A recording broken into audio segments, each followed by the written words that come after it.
Good day, good afternoon, good evening, everyone. This is Viper of Viperland, and I have returned. We are here with the house in Fata Morgana, and I already raised my microphone, and I would still swear it's too low. Well, whatever. We're back. I had to take 2 weeks off. I was sick 1 week, and the con the next week. Thankfully, I wasn't sick for the con, but I was sick for the week before the con, and that was not great. But we're back. Final chapter, presumably. I mean, it says final chapter. I never trust a visual novel when it tells me this is the final anything, but you know, what we're doing tonight. I brought you some food. You have to eat something. You barely touched your food yesterday. Come on, please. Just leave it there. Her hands aren't bound. She can eat whatever she pleases. But I like the man's voice 3 says nothing. She's not going to last much longer. The boy has a point. If she won't eat, lose a supply of blood. That's not what I meant. Leave it there. Well, we'll be back.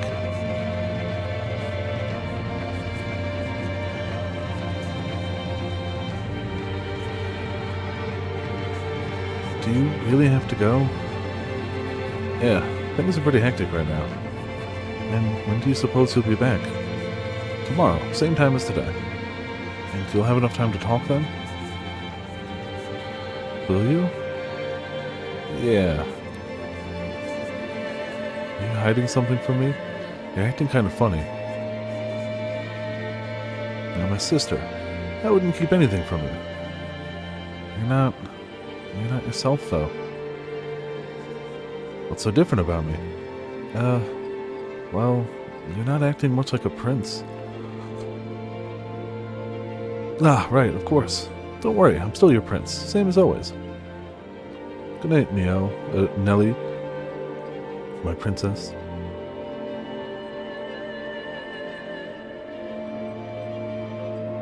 Sure, that one's pronounced wrong too, but whatever. How did I end up in this mess? I never wanted this. All I wanted was a quiet life. Someone get me out of here.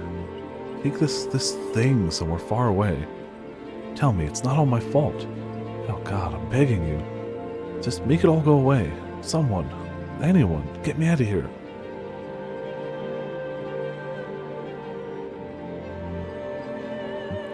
Look. The stars, they're beautiful. Though with it so bright out, I worry someone might see us. Everyone's long gone. I hope so. Are you ashamed? A little, but I still want to be with you. Have you ever considered leaving the Covenant? You can't just stop being a nun, you know? It's not that simple. I've made vows, sworn my life to the service of God. I was not aware. I don't know much about this land's traditions. If I were to leave the church, it would have to be in my next life. I'd like to be a normal girl, lead a normal life. Get married, have kids, and before I know it, I'm an old lady. Thinking, it was an uneventful life. It was the best I could have asked for. It's my dream. It sounds very peaceful. Hope we can be together in our next lives too. Have a nice quiet life together. It'll be a city on the water, looking out over a beautiful glimmering emerald sea. The blue sky spreading as far as the eye can see. The sound of the seabirds squalling by the port. The two of us sitting shoulder to shoulder, just looking out over the city. Doesn't that sound wonderful? It certainly does. I would love that. Ramen. Yo, how's it going, Ramen? Welcome to Viperland in the chat. The 3 men left food for Morgana and she wasn't eating. And then we cut to a question mark person talking to a nun, trying to get her to, leave the Covenant and be with him. That's what we got.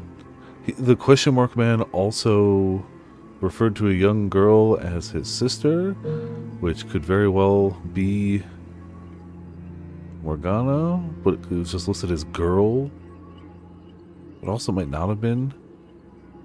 Nellie, it's her name. We don't know his. So, that's what we got so far. It's just like 2 scenes. Harvest Festival. On the day of the festival... Oh, okay. So then this must be the boy. Because she definitely says he's acting 3 days until her death. Well, that's a... You know. Yeah. She referred to him as her prince. So she definitely looked a little different this time around, but the hair color matches. Wake up. Please wake up. Come on. Open your eyes. Which of the, like, 9 ways I'm going to pronounce this do we pick for this one? Yeah, we're going to stick with Mikhail. So bright. I'm outside. The light feels like needles in my eyes. First thing I see beyond the mansion's darkness is blinding light. The sun glares mercilessly overhead. A gentle breeze blows past and I can hear birds chirping from several different directions. Each breath I take fills my lungs with the scent of earth and grass. It is so weird to have the little portrait in the bottom right, because that is just so not something we have ever gotten up to this point in this game. We are roughly 26 hours into this game, give or take, minus, let's say, an hour of idle time before and after streams. But, like, that never. It's always just the name, and if anything, they're on screen. This is the first time we've ever seen, like, a portrait. It just hasn't happened in this game. It's such a staple of every other visual novel, but it has not been here. Like, at all. So much time has passed since I've been in the light. I almost feel like I'm alive again. No, not almost. What's going on? What on earth? Is this the era Morgana lived? Mikhail. Huh? Oh, thank goodness you can hear me. Yeah, we never get portraits. Okay. Don't hate it. Just didn't expect it. This late in the game, all of a sudden. Cool. Also, I think the lights... I always overcompensate after card nights because I have to, but I feel like there's a little too bright. Maybe this one go up? Yeah, that's better. Excuse me. But hey, welcome to Viperland in the chat. I'm sure there's no depression waiting for us tonight. Good morning, Master. I hope you slept well. Giselle, is that voice really you? I swear it's me, 100%. Not that mean old phony. So don't you worry. No, I believe it's you. I just was not expecting to be able to hear you here. I did say I would always be by your side. I have to assume this is her theme, and I really like this one. The whole soundtrack's been phenomenal. I really like this, though, and it's gotta be Giselle's theme, right? Like, theoretically. When I beat the game, I'm gonna look up the soundtrack, because, you know. This one's really good. Obviously, Nyaz, Cat Jazz, will live forever. Like, some things are eternal, but, you know. If for some mysterious reason the ending song of this game is sung by Emmy Evans, I'm out. I'm done. I'm gonna have to turn off stream and leave. I'm just, you know. Yeah, it's on Spotify, so I know it's there, but I don't want to look anything, because I don't, like, you never know, maybe even, like, song titles could spoil something. It's like, I'll wait, I can wait, that's fine. And yeah, the Cat Jazz. They would never, yeah, no game would ever use the power of Emmy Evans to hurt. Ever. Especially not, like, twice. I can't believe both the Labyrinth games. Like, ugh. It's too powerful. Where are you, Giselle? Can't see you anywhere. Well, not exactly sure myself. You don't know? We thought, yeah. Nope. I don't know how to describe it. It's pitch dark all around me. A black smoke churning in the darkness. Feels a lot like inside the mansion. But I don't think I'm actually in the mansion. So you're still trapped in the void then. I can see a shimmering light off in the distance through the fog, and I can hear sounds coming from that direction. It's like the outside world is leaking through the light. I can see the trees rustling, hear birds singing. I can't see you though. So I assumed I was seeing through your eyes. And I thought I'd try getting your attention. So that means you can see everything I can? Seems so. Though I don't think I can see it quite as clearly as you. I wish you could be here to feel this too. Experience it in my place even. It's a bizarre sensation. While I could see and feel the world through the other doors, it was strictly in the capacity of an observer. We were merely watching, not actually present in the tales. But this time, it's like I've been resurrected and dropped into the world as a participant. It's all so vivid. Everything the mansion lacked, it's all here, and I can feel it so clearly. I wish you could have been the one to experience this. It's okay, Mikhail. I know you'll dispel the darkness I'm in, won't you? I will. I'm more than happy just being able to hear your voice. Being able to see what you see. Also a reminder that we are, again, roughly 26 hours into this game, and we have 1 out of 13 trophies for this game. Because, you know, bracket. Why not? Yeah, well, you know, sure, everything will be fine. There's nothing this game could do that would, or the game wouldn't even ever want us to be hurt emotionally. So why would it even, you know? Oh, did I actually read that one? I'm more than happy just being able to hear your voice, and being able to see what you see is like a miracle. I too am glad to know you're there. To have the chance to hear your voice again. Thank you so much for saving me. If you hadn't shown up, I wouldn't be here. Oh no, I should be thanking you. I was overjoyed to learn how much you really cared about me. There's so many things I want to say right now. So many things I want you to know. So many thank yous. And so many I love yous. Hey now, is that really the best response you've got? Surely you can do better than that. You're embarrassing me. I am somewhat disappointed by one thing, though. I can't get any hugs or kisses since I'm not there in person. Oh, come on. You're not very good at this, are you? A bonus dating sim, yeah, Maybe? I didn't actually look at what the Steam trophies, like, even in number were. Like, I own it on Steam, too. But I didn't look at, like, the number of achievements. So they might be tied to the bonus things. I assume they're tied to different endings, is what I'm assuming. But we'll see.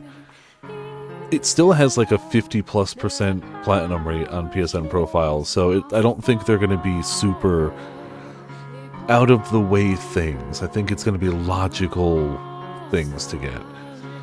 You're not very good at picking up on how much you're embarrassing me. No, she is. This is intentional. Have you not noticed that yet, sir? Have you not picked up on that yet? Has that not been half the basis of your entire relationship together? Like, really? You haven't noticed? Okay. I'd expect at the very least a me too.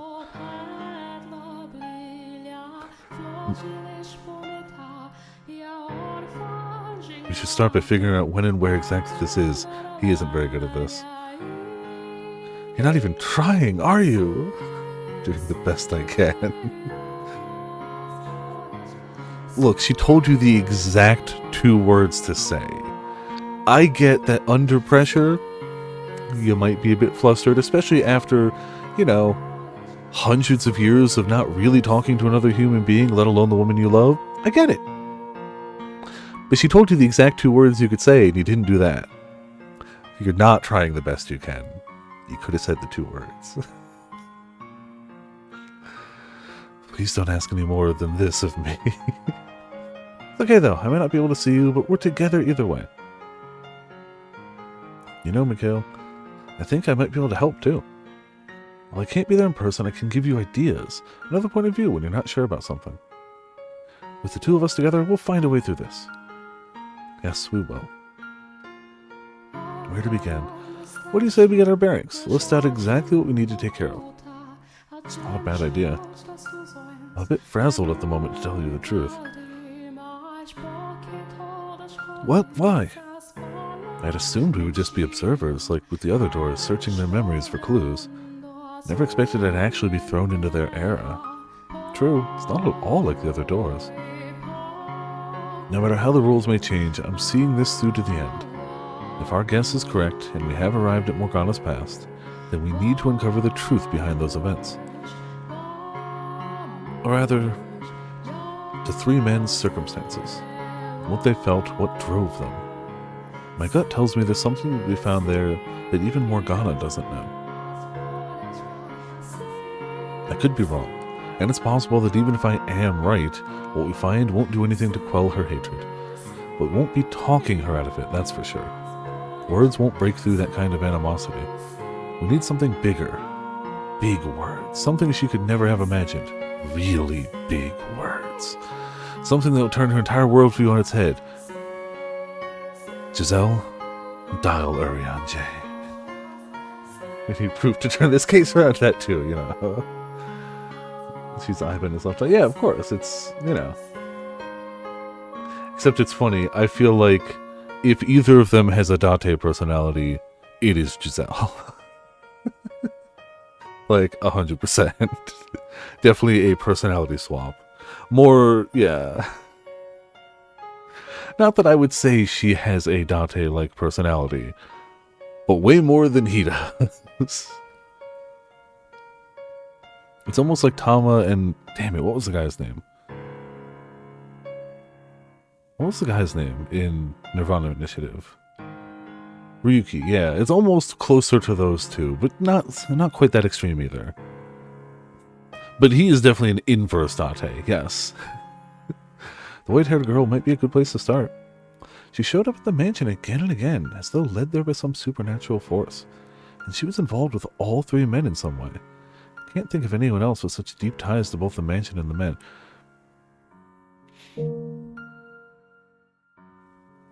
Damn it. I was not paying full... I think I would have noticed if the nun's eyes were red, right? I would have noticed that. She did have her entire hair and face and like side of her head covered. Okay, I was about to say, I do not know the color of her hair, but she didn't have the red eyes. I would have noticed that. So it's probably not the nun. But the nun has already wished that she could be with the question mark person she was talking to in the next life and lead a peaceful life where they could be together and live together and have a family. So, the nun was who Bestia was devoted to? Oh, he does mention... Okay, so I guess we had bounced between a few question mark people because he had mentioned that he was a foreigner to this land and didn't know the customs of the Chantry. Not Chantry, but you know what I mean. Yeah, I can't go that far back. But yeah, okay. No, that checks out. So we had seen the question mark from the point of view of the flaxen-haired boy. We saw it from Bestia. We haven't seen a question mark from the point of view of, what's his name, the gangster guy yet. But the other two check out so far. Okay. Jacopo, yes. Damn, this, like, I'm already bad with names, and this game is just slapping me upside the head, like... I have to do more Date. It's good. I am excited to eventually play through No Sleep for Konami Date. I have other priorities right now. But I'm happy it exists, and I'm looking forward to eventually playing it. But at the same time, I have a hard time convincing myself that the Morgana we know and the white-haired girl could be the same person. They're about as different as two people can be. Which actually leads me to believe there's something there. Must be something. Some secret we haven't figured out yet that we can use. So let's find it.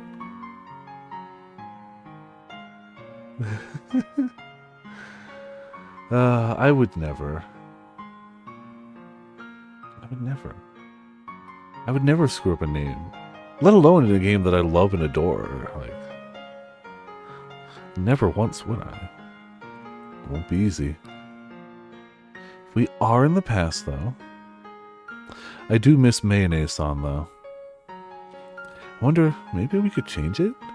This could be a huge chance for us. Change the past. Yeah, we could prevent Morgana's death, or we could stop whatever led them down this path. Oh, we're gonna hit with some choices, aren't we? Oh no. Ferris Nyan Nyan. That's a harder one to screw up. But to be fair, so is Krisu. So that's fine. I would never. Yeah, I definitely get the feeling we're gonna have some choices in this chapter. There's an idea. If it's actually possible, maybe we can do something. The question is this world really... Now I'm getting kind of pumped. I've got my game face on and I'm ready to do this. Doesn't do much good if no one can see it. It's a figure of speech. Okay, first thing first, we need to find the mansion. Morgana should be at the top of the observation tower, and the three men shouldn't be too far off either. So the question is, where are we? Do you recognize the surroundings at all? I've never really left the mansion, so I'm not especially familiar with the lay of the land. Give me a little spin, would you? As she requests, I slowly spin in a circle, and through the dense woods, I spot a cluster of what appears to be stone formations. Squinting to get a better look, I realize they're buildings. It's decently far off, but it appears to be the edge of a city. I think that might be the village I stayed at for a while. It's a bit big for a village. I was about to say time has passed, but actually the inverse has happened. Time has unpassed. Don't you remember what Amide said about the village's history? That's not a name that... Whatever. So it looks like him. Yeah, he's only gotten... Well... I mean, he leans into it because he lives in a cursed house, but the origin of the curse really is his mother, let's say. That mother/family really is where the curse actually originated. Yeah, the eye color and hair probably don't help when, you know, add a little bit of bravado to the bolstering, but like, that's true. We'll see, I guess. He's only really encountered the village one time, and he was actively trying to convince them he was the witch of the mansion, or at least had the curse of the mansion. So, we'll see. That said, we do know explicitly the white-haired girl in all of her times was treated poorly for those exact reasons, so, you know. Amide, that bastard. Hale, you didn't think something uncharacteristically vulgar just now, did you? I don't know if that guy sucked because he caused a lot of harm to the woman I love is vulgar? Wouldn't dream of it. Yes, I remember. He said it was once much larger, and that it was destroyed in a single week by the witch's curse. Except rather than a curse, it was probably disease. That's the same city, and it fits with what Morgana said happened. I believe he also said something about there being a large bridge on the outskirts of the city. And that following the path from there would lead to the mansion. So let's head down to the city. Alright. Don't sound very enthusiastic. Are you nervous you might have to talk to someone? Don't worry, you've got me here. Don't treat me like I'm antisocial. I mean, if the shoe fits...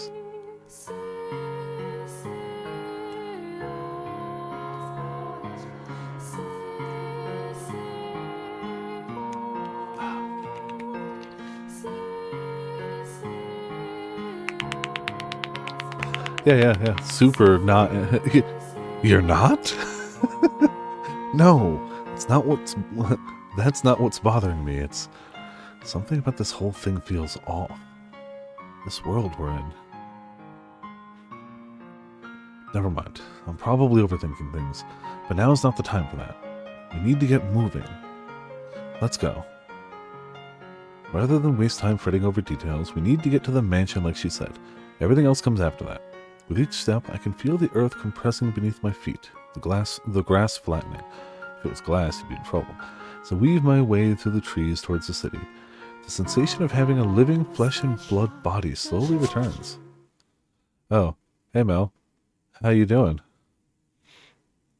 Uh, uh, uh, uh. A white-haired man just appeared out of nowhere. And he's talking to himself. I gotta get away before he does something.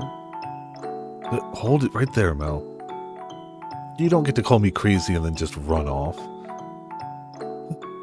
You do know my name. How? Why wouldn't I? We were just in the mansion together. Huh? Mansion? What are you talking about? Right. He hasn't become the shadow in the mansion yet. Dad, I would forget seeing someone as unusual as you. Who are you? Where did you come from? Where? I'd like to know that myself. Say something, Mikhail. He's not getting any less suspicious of you. You have to come up with some way to break the tension. Improvisation isn't exactly my strong suit.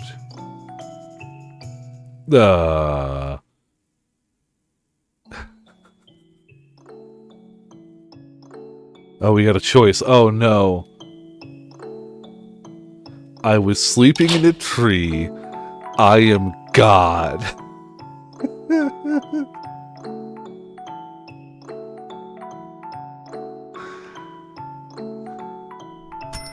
Oh, you can save here, too. Okay, cool.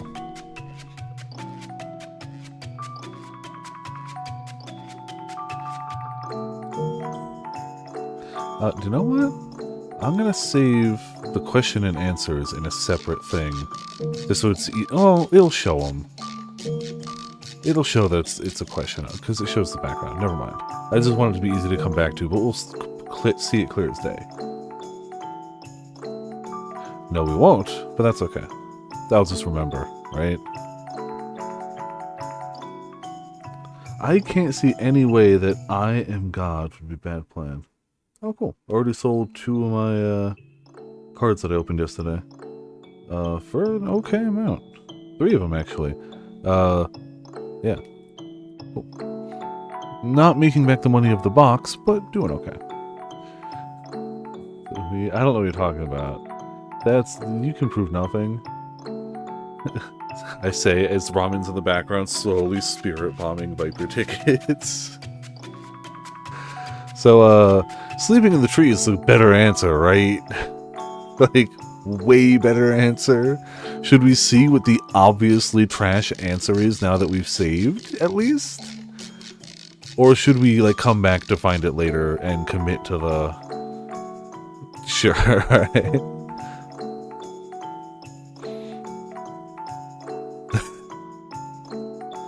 Hell, even I wouldn't believe you if you told me that. I already regret it. You're one of those pagan missionaries, aren't you? Here to spread the word of some other new god. And now he thinks I'm loony. No, he just thinks you belong to a different religion.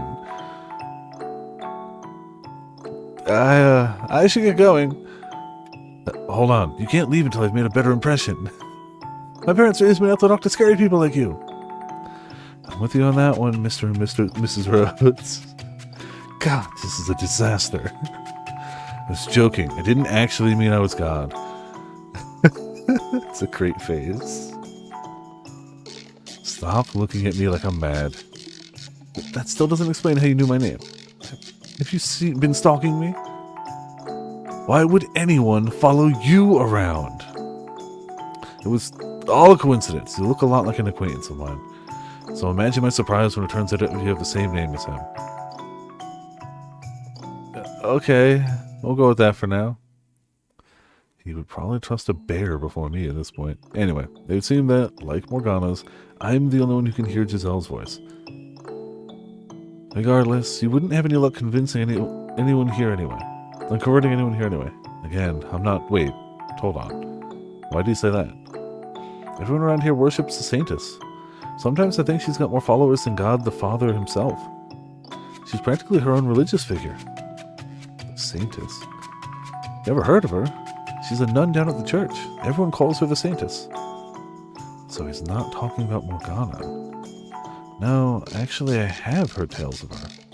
I would be surprised if you hadn't. Anyway, in a few days we're going to hold a festival at the church to celebrate the spring harvest. So while that's going on, I don't think you'll have much luck proselytizing? Proselytizing? Like, context I can understand what it means, but I don't know if I've ever seen that word before.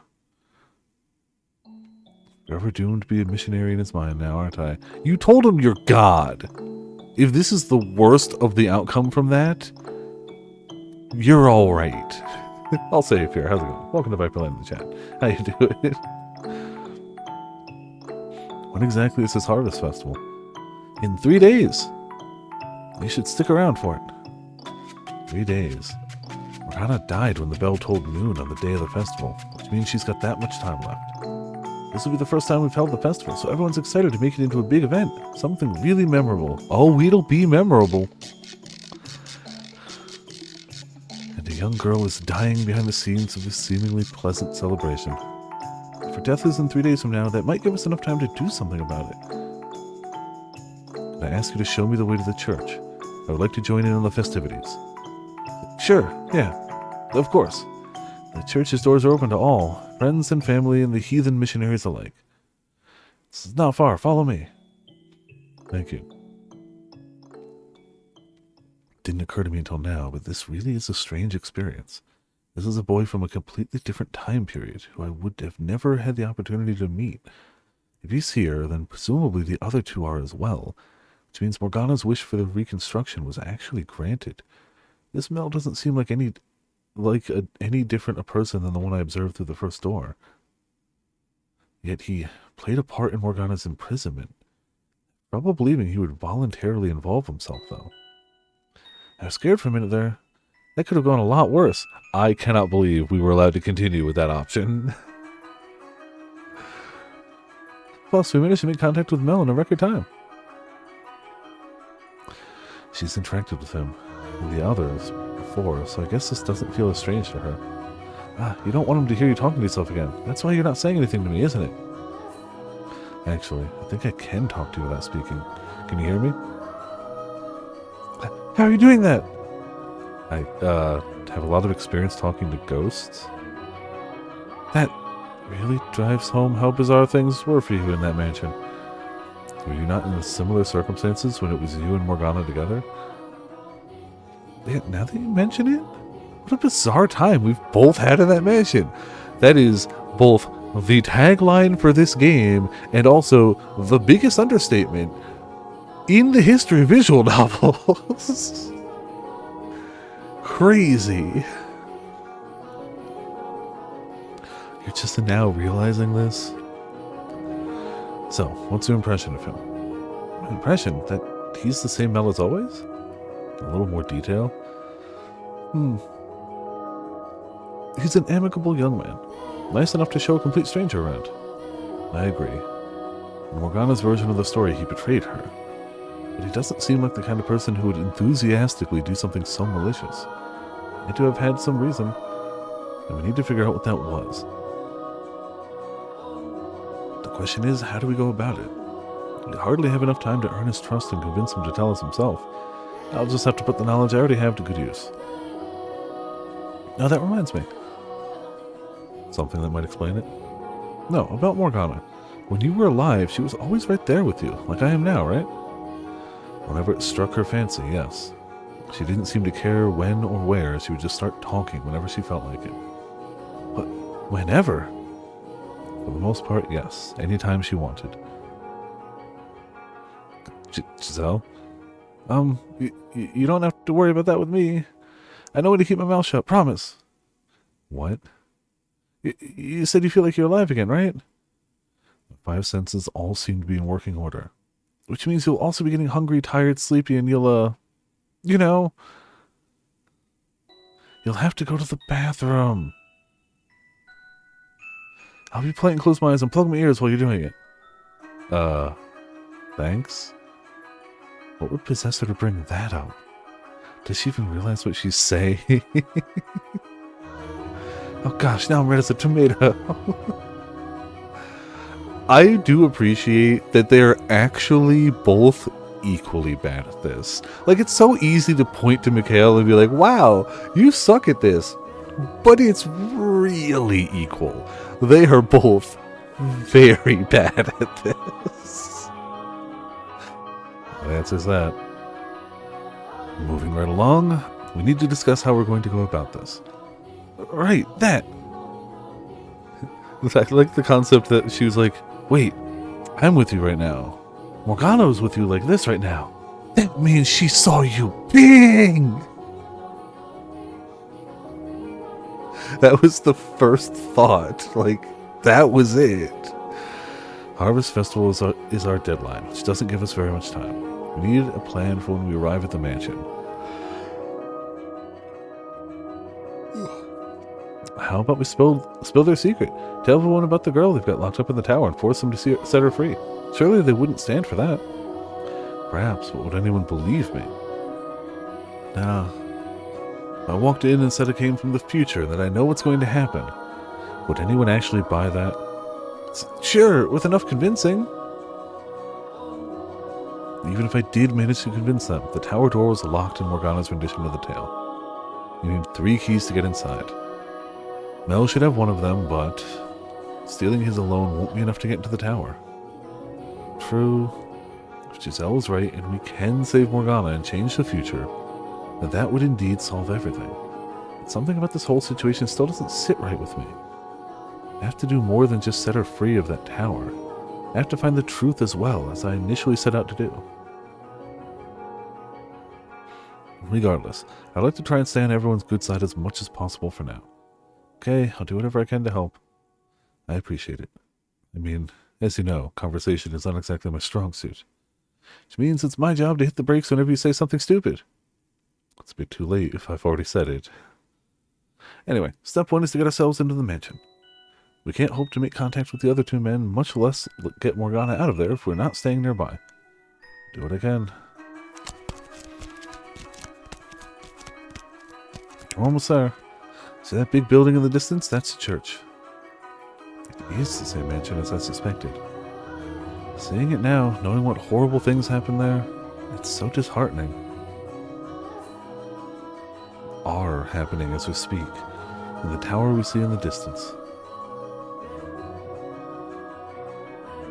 Morgana's locked up all alone. I wish we could just march in there and set her free. Getting into the tower were our only goal. We could probably force our way in with a little work. Is something the matter?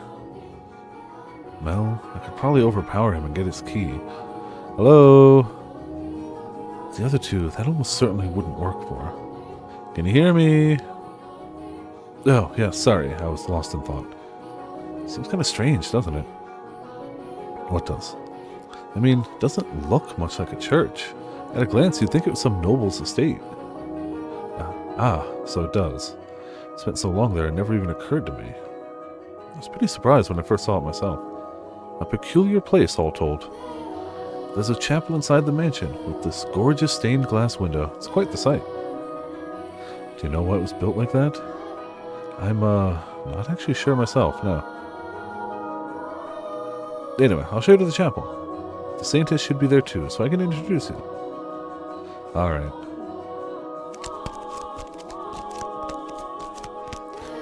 On our way to the mansion, we passed through a courtyard of sorts. When I lived here, the area was overgrown with weeds. Apparently, they kept it in better condition in this era. Following Mel's lead, we head through the chapel entrance.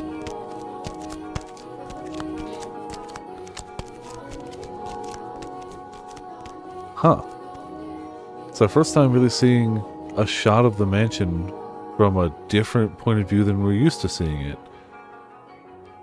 We've only ever seen this room as a close-up of the stained glass window. We've never seen the rest of the room. We knew it existed, obviously. We've never seen it. Oh my. I'm at a loss for words when I see what lies on the other side of those all too familiar doors. While it was barely recognizable as a place of worship in my memory, just 2 columns of battered pews and some piles of rubble, the room I'm looking at now is unequivocally a chapel. So this is what it used to look like. Wonder how far back this is from when we lived. It has to be more than a decade or two.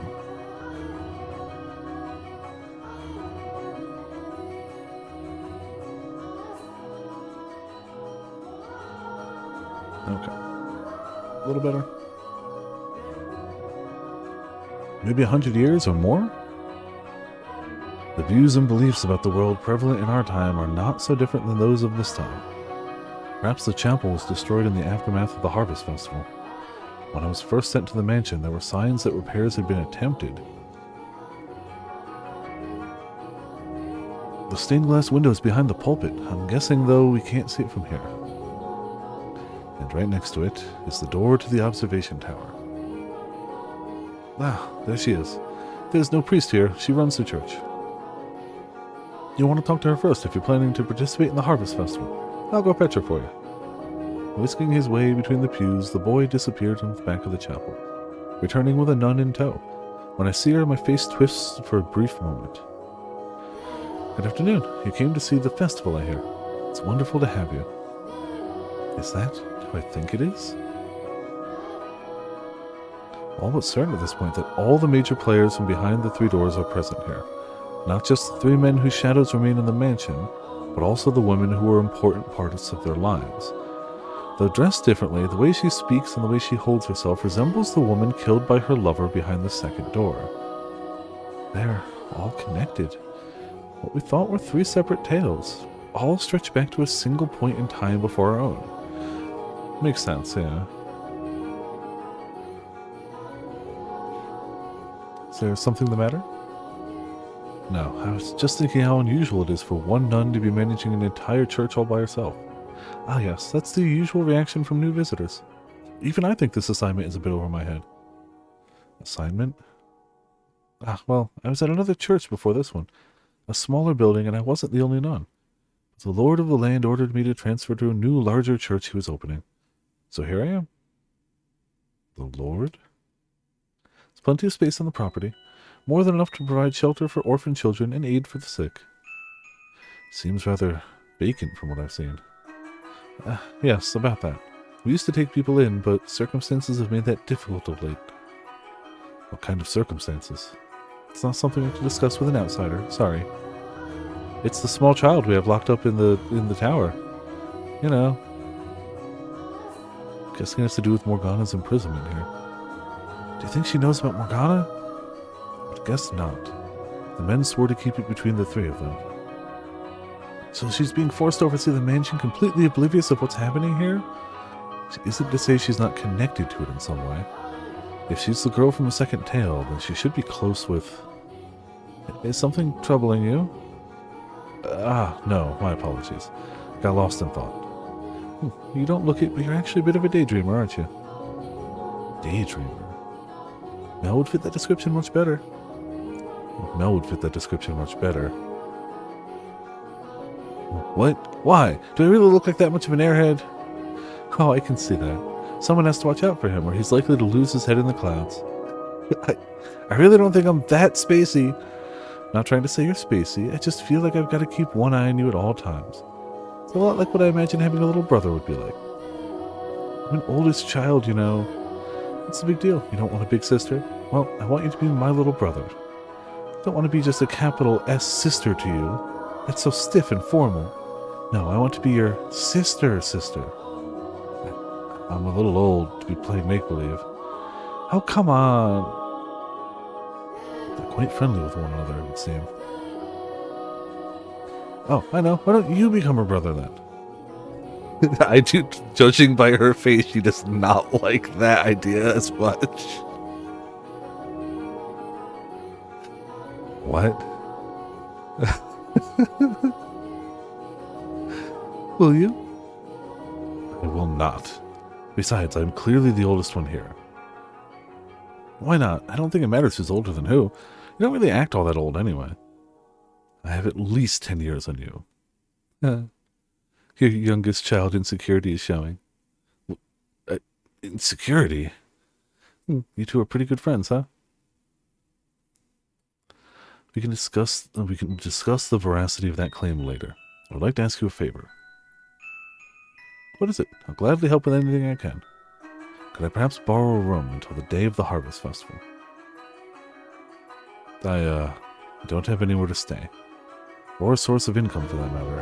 I know it would be taking advantage of your generosity, but I only mean to intrude for a few days.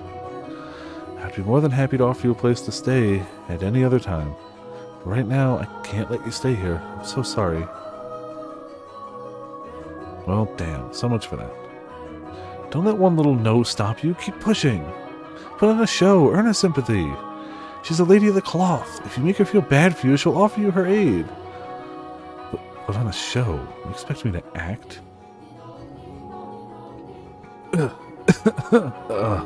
Having another episode. And I was so sure this church would be able to help. That's not gonna convince anyone. Quiet, you. It was perfectly fine on our walk here. Shut your mouth, boy. As I said, we did once offer a place of respite for the ailing and needy, but regrettably for the time being we are unable to take anyone in. What I can do, though, is give you medicine. Since we can't let people stay here, with the Lord's generous assistance, we've been handing out medicine instead. Oh, yeah. Medicine. Yeah. I mean, would the Chuny Act even work? Well, the thing is, though, the Chuny Act is always about some sort of, like, overpowered or, like, demonic possession or something, and I don't think that's gonna help much. Yes, we straight Yarnaming. 100%. Except it's very young blood, but, you know. So all you do here, then, is give people medication? Yes, I suppose that's what it boils down to. Honestly, not sure why we're not allowed to offer shelter right now, but we are still able to provide assistance to those in need, so I assume it's just a temporary measure and we'll be able to take people in again before long. And with how much he's done for the church, it's not really my place to complain about his decisions. Really, I'm sorry. I hope you understand. I'm supposed to ask for a tithe in exchange, normally. But just this once, it's yours, free of charge. Could you tell me more about this medicine, please? It's called Saint's Blood, and it'll cure any disease. Saint's Blood? It's not real blood, of course. Also, I realize my camera is further this way than I'm used to, so I keep trying to look to camera, but I'm looking too far. So let's do a quick little... There you go. Now when I look to camera, I'll look to camera instead of slightly left to camera. Also, geez, that is warm. Didn't realize I got a little toasty. Alright, it's fine. In worst case, my webcam dies and I get one that actually saves settings between sessions. That would be awful. This is like a $40 webcam anyway, so it's lasted a long while. I'm just trying to get more centered. There we go. Better, closer, warmer. Too high. Screw it. That's good enough. That's just what it's called. It sure sounds divine, doesn't it? No, it sounds like you're bleeding a small child up in the tower of this church, and using her gifted blood to cure the ails of people around here. You know, that's just what it sounds like. No, that's not true. Huh? It is real blood. What? What do you... sorry to butt in. Do you mind if I bring him back to my room? I don't think I mentioned it, but he's an old friend of mine. We've got a lot of catching up to do. Alright. Hey, come on, this way. Well, that sure got quite the reaction out of him. And now he's incredibly leery of you. I didn't have a choice, okay? When she mentioned the blood, I couldn't stop myself. Probably should have kept my mouth shut, though. Yeah, probably, but, you know. What can you do? Mel doesn't say a word the entire way. His smile has retreated, and there's a hint of fear lurking behind his now stony expression. I spend the trek through the mansion's corridors pondering how to answer the questions I know are coming. How to solve the problem I put myself in. We enter a bedroom, presumably his. And he closes the door behind us. I can see the distrust in his eyes as he glares at me.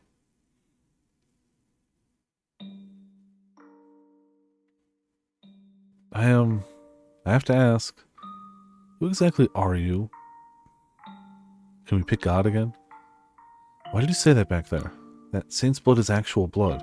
First of all, if you wanted to hide what type of substance it was, calling it what it is a terrible way to obfuscate that.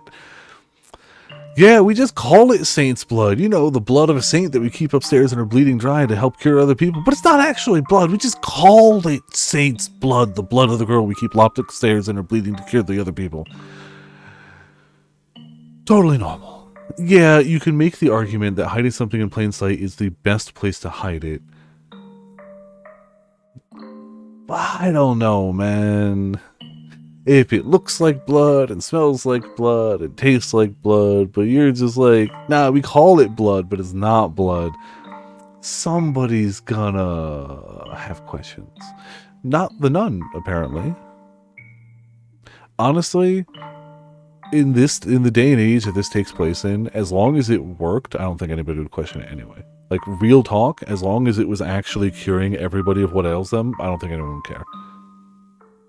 Not even a little. In response to his pressing, ooh, alright.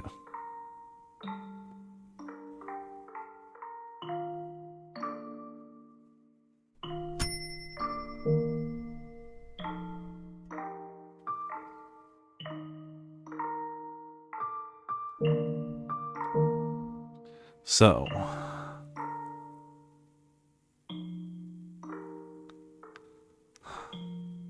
he's already super suspicious of us.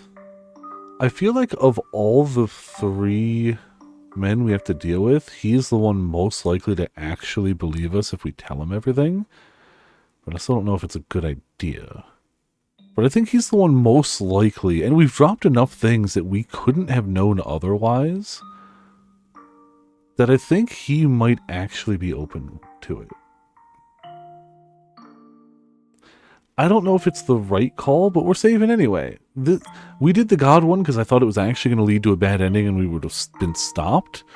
But since that doesn't necessarily seem like the case going forward, I'm going to go with my gut with what I think might actually work. And we can always go back and go for other answers. I kind of actually want to tell him. If it's a bad ending, we saved and we come back here. But I kind of want to tell him. Because I don't think the other 2 will listen to a word we say about, like, the whole... I know Mel feels immense remorse about his involvement in Morgana's imprisonment. Also that. We know he's doing it for his sister, but we also know that this wasn't really his idea. So I decided it's best to tell him everything. His shade in the mansion begged for me to save him. If he knows what I know, maybe this Mel will seek my help as well. Perhaps I'm being rash, but it's worth a shot. It's probably rash, but it's my rash decision. Alright, I'll tell you everything. Might sound crazy, but I promise you, everything I'm about to tell you is the truth. And not from this time. What? I've come here from a point in time after Morgana's death. How do you know about? I know everything. Morgana told me what happened here, what will happen here. You and the other men imprisoned her at the top of the observation tower, eventually leading to her death. At this point in time, she should still be alive, but she will not be for much longer. When the bell tolls noon on the day of the Harvest Festival, Morgana's life will come to an end. When she dies, she will do so in the grips of overwhelming hatred. A hatred that will transform her soul into a true witch. The 3 of you will become the targets of that hatred, the targets of her curse. And by the power of that curse, you will be drawn back to this place in your next lives, where great suffering and misery awaits you. Everything you're saying is going right over my head. Our next lives, her soul, a witch. Every word of it's true. Did anything I say contradict your experiences? The 3 of you have Morgana imprisoned in the tower. You drain her of her blood, which you then claim is a medicine called Saint's Blood, which you give out in exchange for Tice. Am I wrong about any of that? I'm here to save Morgana, to set her free of that tower and her hatred, which will, consequently, set your souls free as well. I know you're not proud of what you've done. Lend me your hand in freeing Morgana, and tell me your story. Tell me how you came to be involved in her imprisonment. This is not the path you wished to take, I'm certain of that. You wanted blood for your sister, yes, but you're not the kind of man who would think severing another's arm was acceptable. You had to have had some reason for it. Please, give me your assistance. Tell me your tale. Saving her will save you too. I only want what's best for you. Could you give me a moment? This is all so sudden. I'm having trouble wrapping my head around it. But I do get one thing, that you know what we've been doing. Give me some time to process it. I'll have an answer for you tonight. Please, I'll make the right decision. I just need time to convince myself. I understand. Wait here until I come back, would you? It's almost sundown, so it shouldn't be long. Tonight, I'll tell you what I can, once I've made sense of everything. I'm sure I'll be able to shake hands. So just relax here for a bit. I'll be waiting. Thanks. See you tonight. Tonight. There is still a 50-50 chance he shows up with the other two and just beats the snot out of us. There's a 50 chance that he's like, yep, I believe this. He wants to help. Let's see if we can help. And there's a 50% chance of like, we've been found. I can't deal with the fallout from this. Gonna have to beat him to a pulp. Yep. Well, he seemed to believe it. Thankfully. I was worried he wouldn't. I knew he wasn't happy being a part of this. Also, hey, Seven, how's it going? Welcome to Viperland in the chat. How you doing? We, Fata Morgana-ing. Which is, of course, happy times for everyone, always. Hope you're having a good, well, hope you had a good weekend. The weekend's basically over now, but, that's how it be. Mondays will always show up. He desperately wanted out. You gave him that opportunity. I can only hope. He said he'd help, so let's give him the benefit of the doubt and see what happens when he comes back. I'm just being paranoid, but it feels like that went over too easily. No, I made the right decision. That's yet to be seen, but,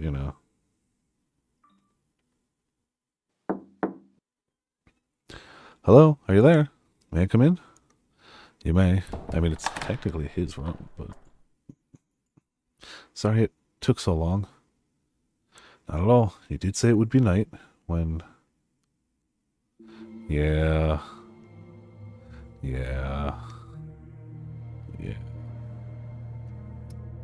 What? Nani? Is this the man? Never seen him before. You. It's them. What is the meaning of this smell?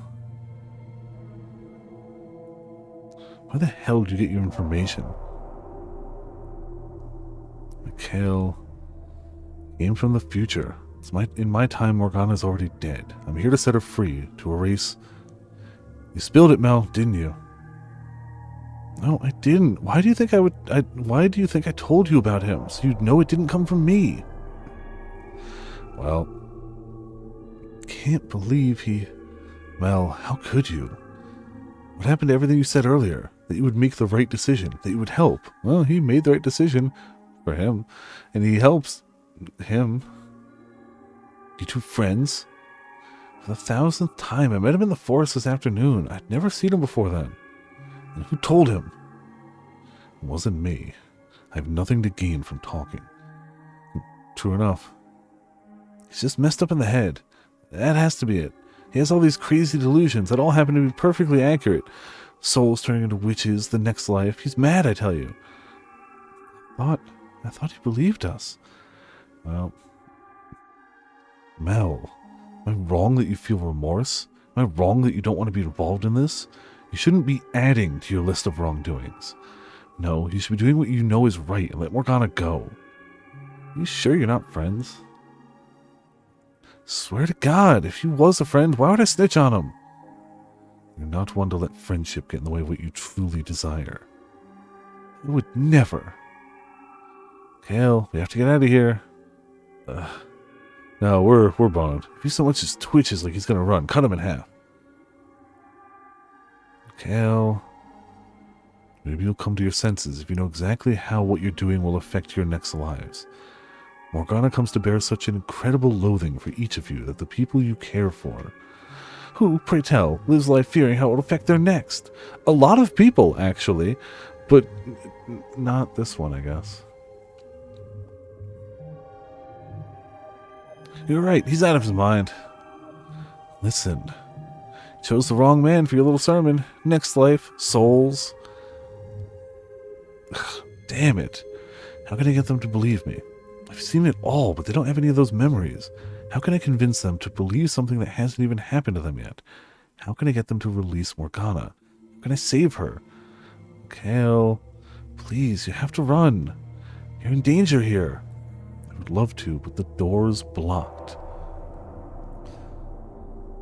So tell me, who told you about Morgana? Morgana herself. Told you. I'm telling the truth. I know what I know because she told me. Suppose it doesn't matter where you got your information. Getting rid of you still means one less person who knows. Mikhail! Kill him. Don't. Can I play with him first? No, do it quickly. I'm tired of listening to this madman's ramblings. No, please, don't do this. We're only here to save your souls, but we believed you weren't truly evil. So why? Oh, all right. I'm not happy about it, though. Putting more than just your next lives at risk. You'll lose the people you care about in this life, too. People are going to die on the day of the Harvest Festival. Many people are going to die. You may be able to avoid that if you set her free, and also change your own fates as well. Can't listen to this anymore. Kill this madman now. Don't, please. I'm begging you, don't. It really is a damned shame. I was hoping I could have some fun with you. Well, we picked wrong. We trusted wrong. I'm hoping that we don't have to go back 2 decisions, but we'll see. Snake! Snake! Snake! It happens in the blink of an eye. The man steps forward, and the moment his sword is out of his sheath, I'm toppling backwards. Mikhail! No, Mikhail, no, why? No, please, no, this can't be. Mikhail, say something. Mikhail, please. Well, we, quite dead. Giselle's scream fades into the distance. As the 3 men watch, I make a heavy thud against the cold floor. You clean up this mess, Mel. The last thing I want is that damned nun suspecting anything. Maybe don't cut a man down in the church. Don't you vomit, boy. Make any more of a mess and you'll be joining him. All 3 of the voices are growing muted now. As my vision goes red, I realize I can see my own body off in the distance. What pains me most, though, is that Giselle had to witness that too, but everything's slipping away from me so quickly. I don't have time to come up with anything to say before it all goes black.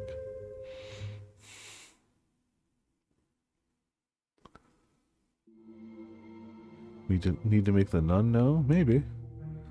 Ending 0. Dead end. Cool. Well, we got an ending. We have hit an ending. Ending 0.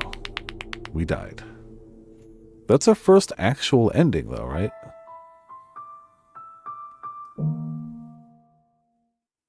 No, we had other. I totally forgot about the other ones. Zeros doesn't even get listed. Jeez. Well.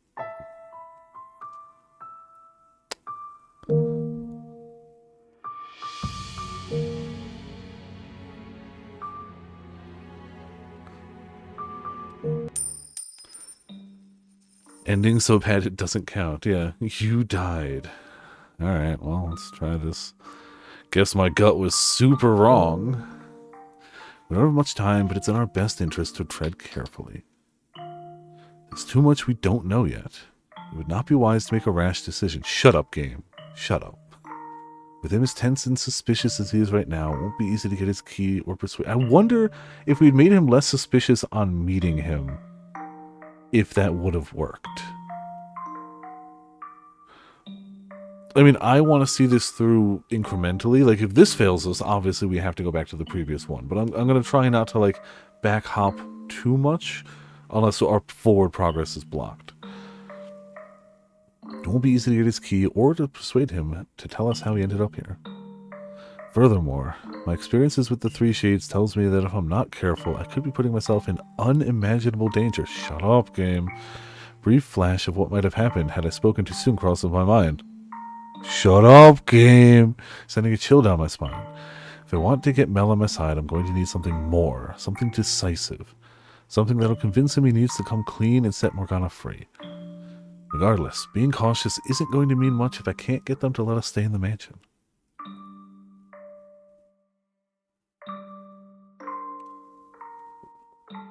We need to be nearby to keep an eye on things, gather information. How to go about that, though? Assuming he's not voluntarily involved, maybe all we have to do is ask for his help in setting Morgana free and he'll work with us? Perhaps. Being so direct will only invite more suspicion, but she's probably on the right track. When I met his shadow, it was burdened with great regret. He begged me to help him. A remark about the saint's blood is based on stories I once heard about a person whose blood was said to have healing properties. Stories? Maybe they haven't made it out this far, I don't know. But they tell of a girl born in a distant village, a saint and the daughter of God. I thought that perhaps the nun might be the saint spoken of in the stories, and I was hoping for the opportunity to see a miracle performed with my very own eyes. I have to say, he looked more angry than excited. Didn't hide it very well, I guess. Maybe it appeared that way to you, but I've never had a very friendly face. If you say so. As long as you're telling the truth. I myself have to wonder, why did my remarks seem to bother you so much? What? Is there something more to this saint's blood than you're telling me? No. Something that would make you want to get me alone and interrogate me? There's nothing. I just, didn't want to scare anyone with all the talk of blood, since there's not actually any in it. And I didn't know about the stories, so... It's just medicine, I swear. As you say, it's got nothing to do with the saint in your stories. To change the subject, could I ask you to convince the nun to allow me to stay here? Huh? Weren't you listening? We can't take anyone in right now. Which is why I'm asking for your recommendation. You live on the premises, don't you? I'm more a supervisor of sorts. Then you should have some say in the matter. Why? Till the Harvest Festival is all I'm asking. Why not get a room at an inn? If you need money, I'll spare you some coin. I must stay in this mansion. But why? Those are my instructions. What? You know the stained glass window in the chapel behind the pulpit? I was named after the Archangel Michael depicted there. The angel came to me in a vision, instructing me to watch over the festival here. From where you were standing, you couldn't possibly have seen the window in that much detail. You couldn't. Oh, I get it. You've been to the church before, and you're just acting like you haven't. It's a metal door off to the side, leading to an observation tower. Yeah? You can see the tower from outside. Inside is a long spiral staircase, not made of stone but wood. There's a single door at the top of the stairs. How? What are you really here for? All this vision stuff is a lie. I'm not here to cause you any trouble. In fact, I am on your side. You show up out of nowhere and expect me to believe your nonsense.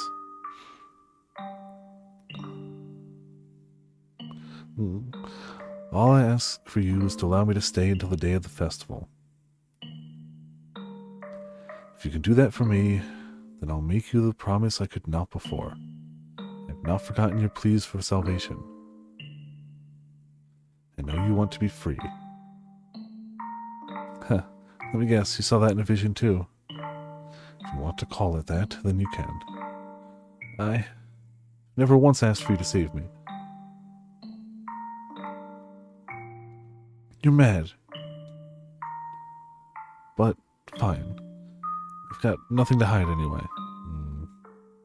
If I say you're a friend, the Saintess should be willing to accommodate you. Wait, I already told her you were my friend, didn't I? I'll try and persuade her. Don't know what your deal is, but try not to cause any trouble, okay? For your own sake. I won't. Only until the festival. You're not getting another day out of me here. Out of me or her. This isn't your home, so don't act like it is. Of course. Thank you. You know, I never did get your name. Well, I was named after the Archangel. It's Mikhail. Ah, right. After the Archangel. Michael. Mikhail. Do you know what? It doesn't matter. We commit. Why is there always a small-ass spider trying to climb its way down while I'm streaming? Why? Why? Always. Why? Why? Tiny, tiny, tiny. I'd never notice it if it wasn't, like, in the bright lights. But, like, there's nothing above me. It's just ceiling. It must be the warmth of, like, the lights in the monitor and stuff. It has to be. But I don't get it.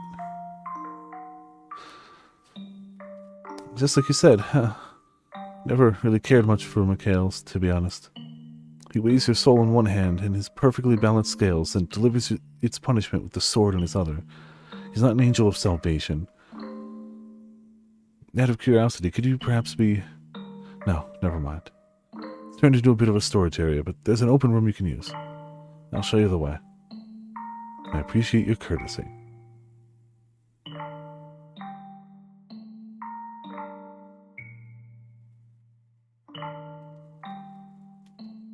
Well, this is just lovely. There are cracks in the ceiling and the walls peeling off. There is a bed at least, but it's coated in dust. This was a storeroom when I lived here, as I recall. Sorry about the condition. I didn't choose a bad room for you on purpose, I promise. If you want to sleep somewhere more comfortable, you're not going to find that here. Not a problem. I'm grateful to have a room at all. You say so. Well, I have work to do, so I should be on my way. I'll talk to the Saintess as promised. I imagine she'll make supper for you at some point. But do keep your crazy talk to yourself around her. I'll make a note of it. Thank you. See you. Made it work somehow. Somehow. A lot of pressure being under that much suspicion, huh? My heart was pounding the whole time. And that the Archangel Michael came to me in a vision stuff, I never expected you to go there. Why'd you tell him that anyway? Because I didn't think telling him I know the future and need your help to change it would have gone over very well. No, it wouldn't.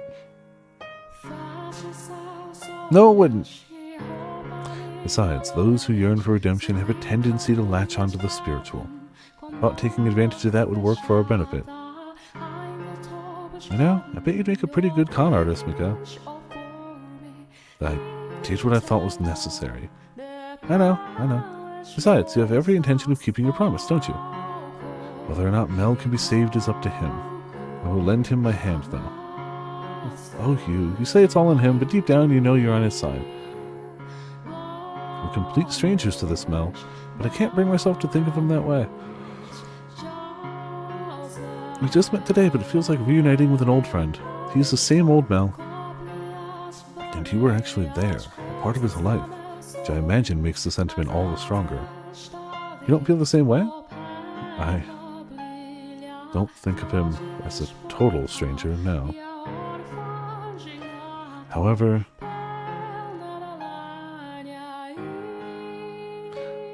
nothing. I was about to say something incredibly cynical, but I caught myself. What? It's nothing. Don't worry about it. But if you say so, I was always the one with nothing to offer, powerless to be of anyone's help. So if anything's motivating me, it's not concern for the boy, but a desire to prove that someone like me can do something. Didn't take much arm twisting to get him to give us a room, so who knows? Maybe he'll come over to our side easier than either of us expect. Him giving us a room was not simply out of kindness. Keeping me nearby allows him to keep an eye on me. He doesn't trust me, but he also doesn't know enough about me to decide what to do yet. He needs time, and doing this gives him that time. If he decides keeping me around is not to his advantage, he will act accordingly. Do you really think he'll do anything to hurt you? Mel's a kind boy, and, well, to be frank, I don't think he has the spine for it. Oh, he does! I mean, he wouldn't hurt us, but he would rat us out to somebody he knows will hurt us. Hard to say, but even if he doesn't, we still have the other two men to worry about. Nevertheless, his cooperation will undoubtedly be the easiest of the three to gain. We were fortunate to run into him first. What makes you say that? Did you ever have a chance to see the shadows trapped in the mansion? Shadows? I might have. But around the time Hayden Rhodes passed away, I wasn't really there anymore. I stopped thinking, stopped trying to make sense of the things inhabiting the house. I had become merely another part of the cursed mansion. I was only able to converse with them after I had reclaimed myself. Suppose, much like the rules differ between the realms of the living and the dead, so too do they differ for those who have lost their grip on reality. As I was searching for a way to get you out of the tower, I encountered and spoke with the three men's shadows. Of the three, Mel was the least threatening. He bears a great deal of regret. He yearns for someone to save him. I heard him muttering, "This isn't what I wanted." He doesn't want to be involved in this. Someone else is holding the reins. My first guess would be the Lord, but regardless. They are not equals in this endeavor. If he wants out, then maybe he would have agreed to help if we told him we were here to save Morgana. No, he wouldn't. Just, have a... Sorry, just a lot of emails for eBay stuff coming in. Selling cards, yay! I can't list the Eternities cards on TCG Player until Friday, because that's the full release. But I always list any card over like 20 on eBay anyway, so I've started going through the ones I thought might be worth something, and anything over 20 I put on eBay, because I was going to anyway. And they're going, so that's cool. Carelessly revealing our hand at the stage did not seem wise. We would have never gotten to this point if it was so easy to stop. So I guess our first task is to earn Mel's trust. Morgana's death is in 3 days. We have until then to get all 3 keys. Won't be easy. I mean, we weren't even present in this world until today. Exactly. We have no one to vouch for us. No one who even knows who we are. But we have knowledge. Quite a bit of it, in fact. We not only know what happens in this era, but you showed me their next lives as well.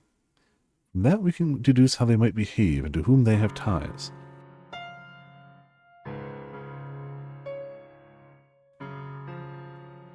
You're right, we do. We know things we should have no way of knowing. And we can use that knowledge to our advantage. The various interpersonal relationships are where we can get our edge, I think. They each have their reasons for locking Morgana up, and if I'm right, they're doing it for other people. It's these powerful bonds driving them. Mel's driving force would be his sister, for instance. You don't say. Are they mere bonds, or is it fate that ties them together? You're right. We should find and talk to his sister. Mel is more likely to act if it's coming from her than us. I agree. If his darling sister tells him to stop, he won't have any reason to continue his involvement. Knowing how the first tale ended makes me slightly uncertain, but for now we can work under the assumption that he does genuinely care for her. What do you want to bet she's somewhere nearby? I mean, she will be. It was her death that sparked the chaos on the day of the Harvest Festival. Ah, right, it was. No, you're exactly right. But what I was going to say is that people tend to keep those they care most about close by. It would appear I have a bad tendency to focus too much on the facts. That was entirely unnecessary of me. Giselle did not need to be reminded of that. I'm sorry. What for? For being careless with my words, inconsiderate. I don't need to apologize for the truth. Besides, you and considerate are like oil and water. Ooh. Today you're the fire to my oil. We have 3 days to stop this tragedy. Let's get to work. Let's. We'll probably have more luck asking than just searching for her. If we can't find Mel, then none might know. Off we go.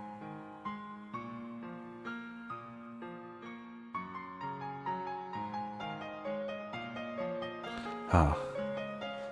As I step into the chapel, I see an old man waving to the nun as he heads for the door. The man is practically beaming, and judging by the vial in his hand, he's happy about more than simply having the chance to see her. Is that saint's blood?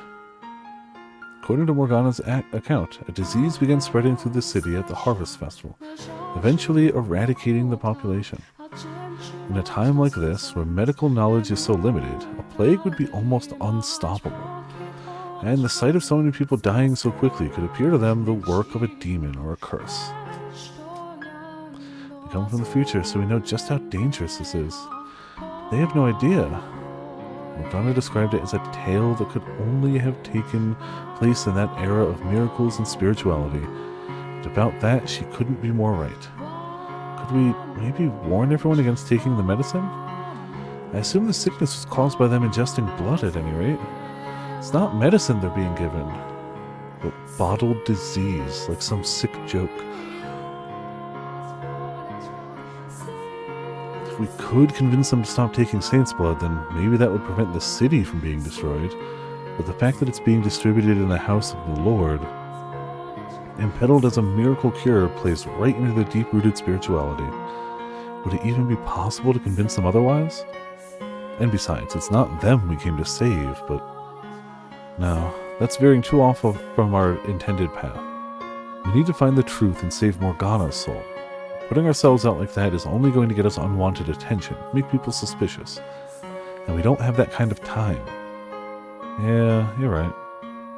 Sorry. It's just, knowing what they're doing to themselves, I couldn't help but think that maybe there was something we could do. Especially considering how it all turns out. I understand the sentiment. Or rather, I understand your reasoning. But for me, Morgana takes priority over any of them. And you over everything. Releasing Morgana's soul should save yours as well, Giselle. If we can eliminate the mansion's darkness, then you won't have to be trapped in it as it's made. I have no interest in being the hero of the masses. Let's go ask about Mel's sister then. Okay. I turn my gaze back towards the nun to find her kneeling in one of the pews. She bows her head and begins to whisper a prayer. There's no one else in the chapel. Now is the perfect time to ask. Hearing me approach, she falls silent and turns to face me, wearing her usual disarming smile. Hello, Mikhail. Mel was just here. He told me everything. Can't turn away a friend of Mel's now, can we? Sorry for turning you down earlier. No worries. I did a poor job of explaining myself. So, did you need something? Let me guess. Medicine. No, I'm in perfectly good health, even though I had said earlier I wasn't. I figured you were lying. I can ask her about Saint's Blood some other time. And while I have a number of questions about the man she's close with too, right now, Mel's sister is priority. Are you familiar with Mel's younger sister? She has flaxen hair, much like him. Oh, you mean Nellie. Are you her friend too? I would say we're more... You're better off just saying you're friends. Friends, yes. What about her? I'd like to speak with her, and I was wondering if you might know where I could find her. Nellie should be down at the cottage, I believe. The cottage? Yep, that's where I stay too. I don't sleep in the mansion itself. So you don't live here, but only work here. Right, for one, there are men who live here. The Lord likes to show up on occasion too, and we can't have a nun wandering around while he's here. What? So you and Nellie live together then? Yep, we have for about 6 months or so, ever since she and Mel showed up. I wanted to let her stay with her brother, but since this is technically church property, we have to keep the boys and girls separate. I see. So glad to hear Nellie's got a friend, though. What? She's not from around here, so she doesn't have many acquaintances. And with how sick she can get, she doesn't spend much time outside, which is a shame because she's such a sweet little girl. I'm her friend, of course, but I've got responsibilities. I can only be around so often. So I'm sure she'll be delighted to have someone else to talk to. It would be my pleasure. Could you, tell me the way to the cottage, then? Oh, sure, it's not that far from here. You go down...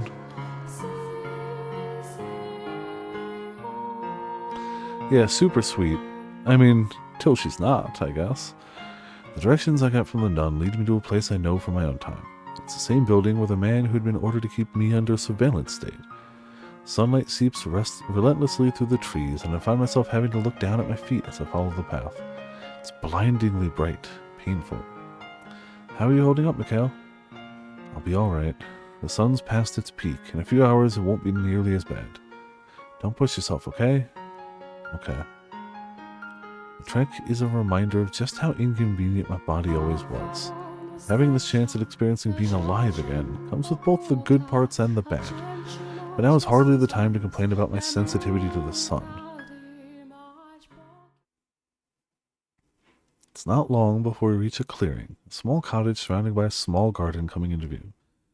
Crouching by a flower bed, picking flowers, is the flaxen-haired girl. Are you Nellie? Though several details of her appearance don't match my memory of her, she still has that distinct hair. It could be nobody else. This Nellie is considerably thinner and looks rather frail. The effect of her being ill, I presume. Who are you? My name is Mikhail. I have a few questions to ask you. Can we talk for a bit? I would have thought she'd have said something by now. You're being way too blunt, Mikhail. You've gone and scared her. What else was I supposed to say? You have to approach slowly, carefully. Go on, give her a smile. A nice soft smile. Smile. I'm only here to talk. There's nothing to be afraid of. Okay, that is definitely not a nice smile. She can't even see him is the funny thing. Yeah. I can't even see it and I can still tell. What did you expect? Can't just smile on demand. Eek, it's a bad man! Bad man has come to kidnap me! Save me, dear Smell, before this bad man does bad things to me! Calm down, please. I'm not going to do anything to you. Eek, don't get any closer! I know you're trying to do bad things to me! I'm not going to do bad things to you. Couldn't even if I wanted to. Don't move or I'll call the guards on you! Please, calm down. I mean you no harm, honestly. That's what all bad men say.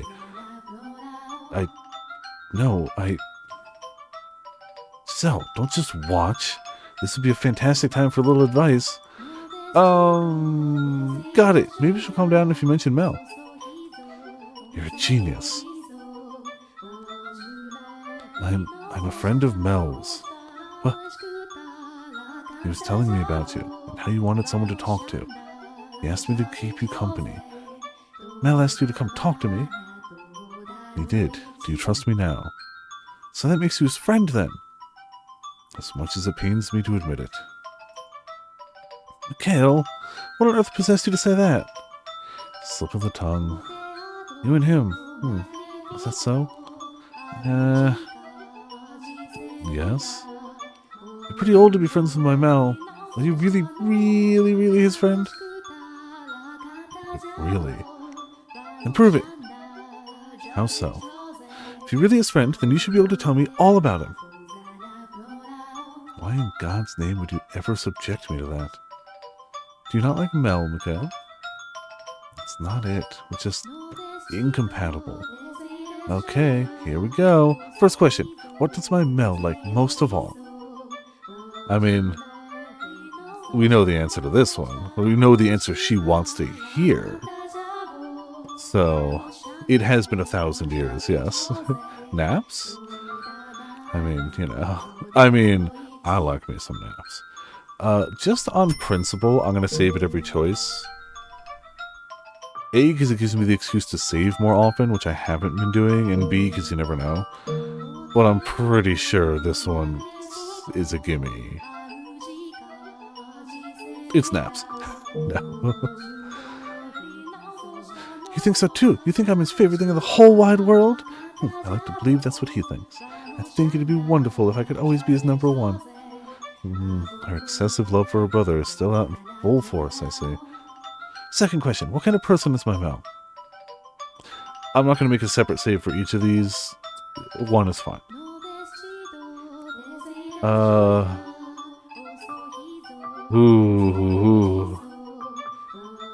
Oh, the temptation is real. That's right, he's a very nice guy. He can have his head in the clouds sometimes, but other than that, he's perfect. You know your stuff. To be honest, I was just saying what you wanted to hear. Why would you say that out loud? Why would you... Me and my big mouth. Okay, final question. Describe what he looks like for me.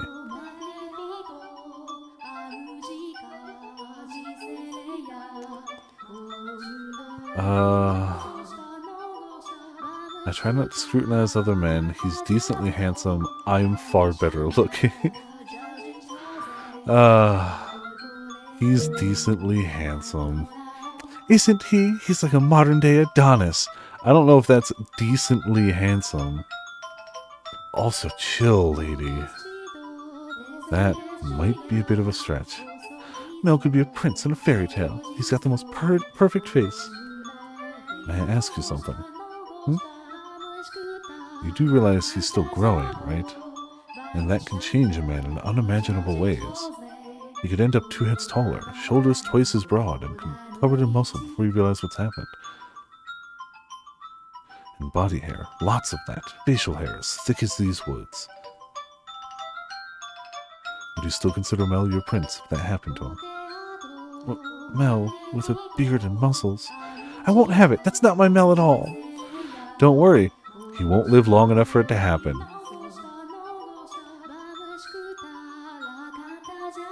And it's your fault. You're heading into dangerous waters, Mel. My Mel will never, ever grow a beard. I'll pray every day to make sure of it. And he won't get all big and tall and muscly either. There's nothing princely about any of that. Ah, yes. Well known. All princes are twinks. We all subconsciously knew it, but she gave it words. I wouldn't mind some muscles myself. Out of curiosity, did you ever want to be buff like that, Mikhail? Well, yes, of course. Every man wants to be strong and well-built. I don't think the beefy look would work on you. Well, that's the last of my questions. You're not a complete stranger, it seems. Sure, why not? You can be my Mel's friend. Why, thank you. This is great. I was sure you were a bad man. Why is it that the first impression everyone has of me is never that I'm someone decent? Any friend of Mel's must be a good person. No, an amazing person. That's quite the faith you have in him. Why wouldn't I? He's my big brother. That's some circular logic.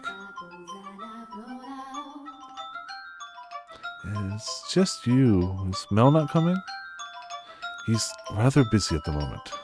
Oh, he always has something to take care of, that Mel.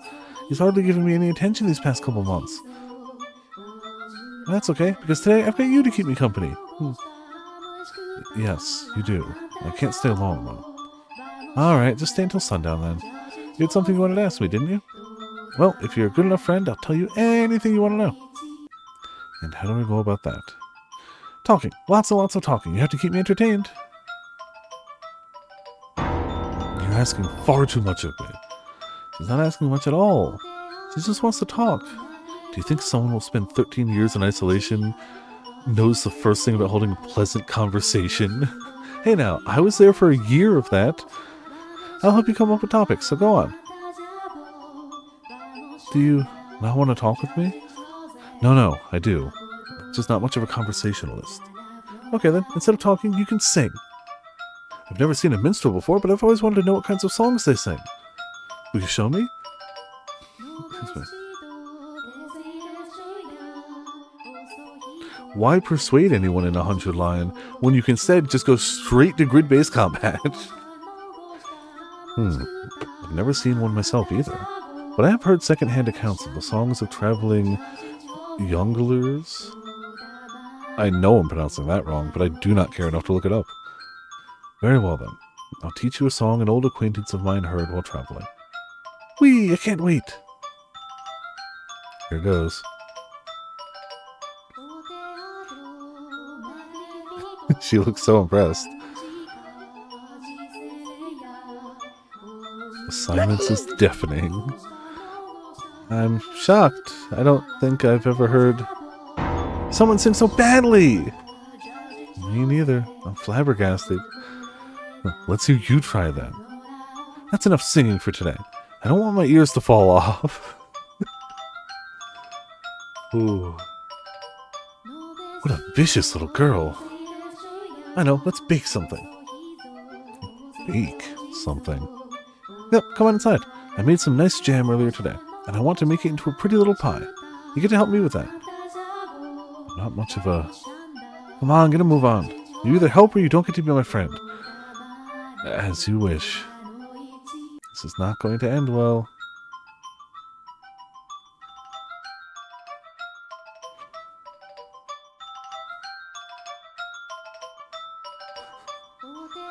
Unbelievable. Absolutely unbelievable. How on earth did you manage to turn a pie into this monstrosity? I gave it my best shot. It's only one explanation. You're possessed. It's true, he is, but I'm a perfectly good chef. If the possession was a problem, it was effective, he actually would be cooking better. Mikhail's just naturally terrible at it. God, could this go any worse? Can't give this to Mel. Jerk, dimwit, loser. I'm sorry. Well, I guess we've got no choice but to eat it ourselves. I'll set the table. What? And I'll make us some tea while I'm at it. You know, I've always dreamed of this, sitting around a table with a friend, having snacks and just talking. Oh? Yep, and for that I can deal with a little awful, disgusting pie. It's just too bad I couldn't share it with my Mel, too. I see. For all her complaining, she seems to be enjoying herself. I can only imagine how lonely she is out here. While she may act all bright and cheerful, beneath it is a real sense of isolation. And the same could be said about the girl behind the first door. As vivacious and pushy as she could be, you could see hints of loneliness behind it all. Brother was practically all she had while she lived in the mansion. But if I were to guess, that's not the life she really wanted. I bet she would have preferred to be able to go out and play with friends. Being born into a noble family takes away a lot of your freedom. To sooner by eating the pie. But at least it won't be of a bloodborne disease. It'll be from food poisoning. That's, you know, better. It doesn't save Morgana in any way, though.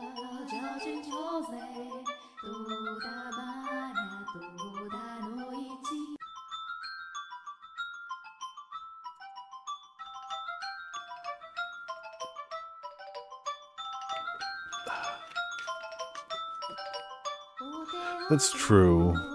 Everybody's been chugging that blood like it's nothing. Even in such drastically different time periods, she's still the same girl inside. Actually, maybe the parallels extend beyond her as a person and into the course of her two different lives. The courses of her two different lives.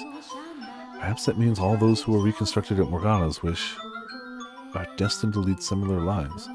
Though destined might be putting it too nicely. Nellie?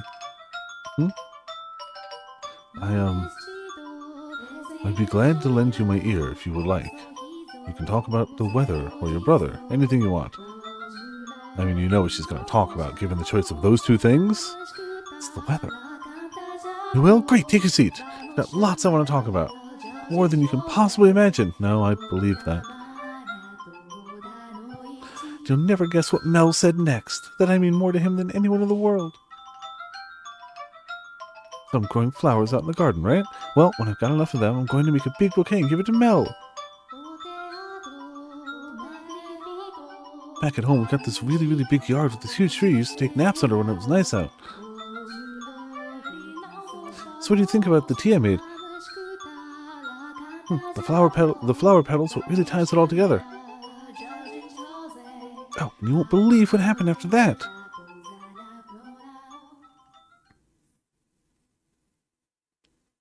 Care for another cup of tea? I'll make as much as you can drink. No, thank you, I'm fine. I feel like all I did was nod and listen. And the bulk of it was about Mel, no less. Are you shocked? She is nothing if not melodramatic.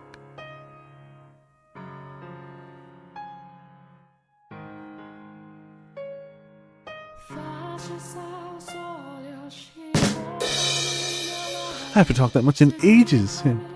Time sure flew by, huh? The sun's starting to set. Do you and the nun not speak much? We do, but it's kind of, I don't know, not really the same with her. This feels, I guess, like she's too important for me to waste her time, being the lady in charge of the church and pretty much the whole estate. And what about Mel? Does he not visit you very often? No, he does. He comes to see me a lot. Then why? He hasn't been himself lately. My old Mel would always happily listen to whatever I had to say, but now he seems kind of distracted. Like he's got some sort of young girl tied up in a tower and is bleeding her dry in order to try to cure people around him. That kind of distracted, hypothetically. Just, hypothetically. Sounds like he's really busy. When he visits, he doesn't stay for long, and he has to go back to the mansion at night. Try to get him to stay longer, but it never works. And he always avoids the question when I ask him why he can't. Feels like he's hiding something. Like some sort of young girl in a tall tower that he's bleeding daily for medicine for people like you. Hypothetically. Knowing what he's hiding, I can understand why he wouldn't want to talk about it. He could never tell his precious little sister that he and two other men have a girl locked up in a tower, that he's stealing her blood for her sake. Yeah. Oh, if it was a secret girlfriend, I mean, if we alluded to it as such, she would go bananas. But then it's like, no. It's only a girl he's got locked up in a tower with two other men to steal her blood and feed it to you so you'll feel better. They're not dating. There's no romantic involvement. I would argue that from her point of view, that it's not worse. Knowing what we know of her, it is not worse from her point of view. At all. I wish things could have stayed the way they were before. The way they were before. Well, it's just the two of us living together. I know we're more stable here, and I can get the medicine I need from the church, but I'd rather stay being sick than be so alone. You said you came here around 6 months ago. Yep, it was just the two of us before that. Well, before that, at our old house, we had a bunch of servants. But I never really liked it there either. With that many people around, I just felt more alone. I liked it so much better when it was just me and Mel. Is that really what you want? To be sick and in constant pain? It's better than being alone. Mel just doesn't get it. He doesn't understand that the loneliness is so much worse. Or maybe that's just a guy thing. I don't get what it's like to be ignored. It feels like to be left in the dark, not knowing anything. We don't understand, no. We think saving their lives matters above all. Huh? Even if there's a cost to saving that life, we're incapable of gauging how great it is. We're unable to see how egotistical, how self-serving our actions are. Are you talking about yourself? The same could be said of Mel as well, I imagine. Mel's still around, though. He's there, but it's like he's trying to avoid me. All I want is for him to be here, to be with me. That's all I really want. He doesn't even have to be a perfect fairy tale prince. He just needs to never, ever, ever, ever, ever show any interest in any other girl ever, ever, ever, ever, ever, ever, ever, ever, ever, ever. That's all I want. Have you ever told him that? What?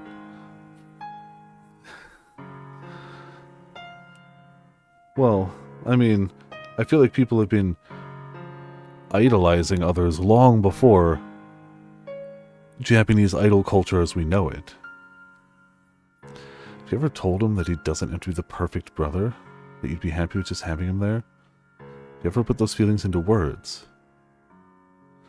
Always telling him, I want him around. And that he doesn't have to be a prince to do so. He's already said he'll be my prince. And he always smiles whenever I talk about it. So how am I supposed to turn around and say he doesn't have to be my prince anymore? I know it's not your intention to force an ideal image onto him, but unconsciously, subconsciously, that's what you're doing when you talk like that.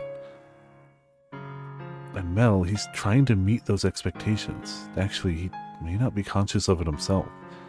He just believes deep down that that's the kind of person he's supposed to be. More accurately, he seems to have a need to make himself look good to others. Also, hey Sage, how's it going? Welcome to Viperland in the chat. We are late into this game. This is not a happy game. Ye be warned. But how you doing? Hope your weekend's going well. I've already managed to sell off some of those cards from yesterday.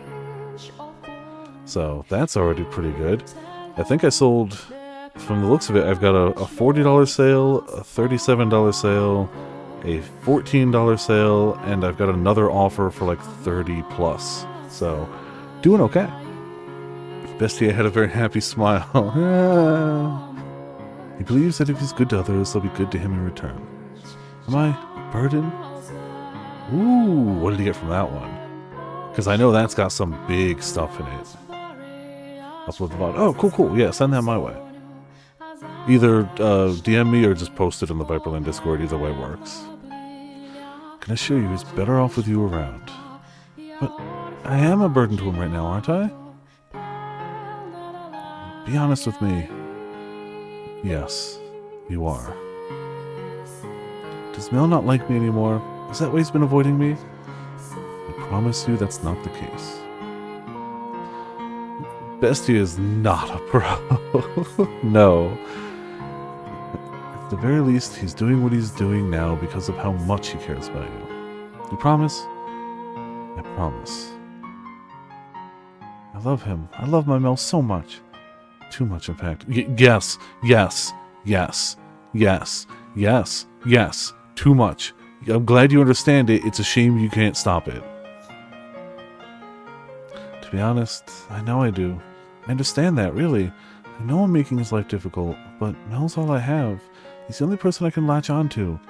I can't control my feelings. It can be difficult to tame your emotions at your age, or any age. There's nothing wrong with that. However, you should have taken stock of these emotions, sorted through everything you've got on your mind, and then sat down with him and talked it out. Even if those things you feel seem wrong or unspeakable, she definitely has some wrong and unspeakable thoughts about her brother. You should have opened up to him, taken the time to figure out what works best for the both of you. You too needed to face the things you carried in your heart. I am of the firm belief that 90+% of all issues between any human beings on this planet could be solved with just communication, or avoided entirely through simply open communication. And I'm guilty as fuck. There are times where like something rubs me the wrong way and I'm like, I don't need to make mountains into molehills, and I let it stew and bubble up, and like I am so guilty of the same thing. But I also still recognize that, you know, communication really would solve a lot of problems in just the world writ large. Yes, true, the communication with yourself as well. But it wouldn't be such a problem if it wasn't so difficult. It's easy to say on paper, wow, communication solves problems. Doing it is much harder. Oh, I am so guilty of that. Oh, way back in college when I was at the local community college where I met like Vespa Sandwich, there was somebody in that anime club where we all met that I just didn't like him, didn't like him. And when I eventually, like after the fact, sat down, I was like, why? He's done me no wrong. We don't even really interact. I was like, it's the bad parts of me I see in him. And it was 100% that. And I try to be more cognizant of that moving forward, but that was the first time it was really viscerally apparent of like, oh, he hasn't done anything wrong. I just see the things I don't like about myself in that person. By no fault of theirs whatsoever. Like, yeah. Just kind of... I feel like that's a very human thing, but stopping to recognize it and trying to realize that. Thankfully, I realized it before I ever like did anything like snotty or mean or shitty to him or anything. Not that I'm that type of person anyway, but like, you know, I'm happy that it never became an issue outside of internally, and that I did recognize it. But that took longer than I would have liked to. You two needed to face the things you carried in your heart. The things your brother carried in his. By not doing so, you end up never quite on the same page. Small misunderstandings piling up until it all comes crashing down. They just talked it out, communicated their feelings to one another. Maybe the tragedy could have been avoided, even with Morgana's curse in play. If Nellie had only had a chance to come to grips with her feelings for Mel, then maybe things wouldn't have escalated the way they did. Her actions that night were arguably hysteric, but she wasn't always like that. I'm sorry. That was out of line. None of this is any of my business, I know. No need to apologize. You're a very curious man, you know that? Huh? We only met a couple of hours ago, but you talk like you've known me my whole life. It's like you can hear everything I'm thinking, see everything in my heart. Did Mel tell you all that? No, he did not tell me much. I didn't think so. He doesn't know me that well. It's not too late, is it? If I talk to him, really tell him how I feel, do you think Mel will listen? I know he will. It won't make things worse. It won't make him uncomfortable. There is a chance that rifts may form at first, but those cracks can be filled again. And I promise you, the result will be something much better than if you had held it in. It will all work out. Okay. Next time I see Mel, I'll tell him. I'll tell him he doesn't have to try to be my prince. Good. You really are a curious man. You're the first person to ever talk to me like I'm a real person. Everyone loves to say how sweet and adorable I am, but that's it. I was only ever their make-believe princess. You are a real person, I assure you. Thanks. You know, after talking to you, I'm feeling a whole lot better. Like I can do anything. Glad you came by today. I'm glad I could meet you in person. It's weird. It really feels like we've known each other our entire lives. I've known of you for some time. Perhaps I should say what you will become. Huh? Oh no, ignore me. Were you... Is that supposed to be a pickup line? I 1,000,000% assure you it was not. At all. Bad, Mikhail. I'm still too young for that. Agreed. Wholeheartedly agreed. No, it wasn't. I'm just awkward, I swear. Now you're getting flustered. I swear, that's not what that was. I know. Jeez, do you really think I trust you that little? Sorry. No, I just had the most wonderful idea. Oh? Yep. Instead of being my friend, I'll let you be something even better. You're my second brother. That's okay. That's all right. No, that friend is great. Friend is wonderful. Friend is best. Friends forever is awesome. I forgot I had the run command. That gets procced. Never. I totally forgot about that one. But it's perfect. Phenomenal.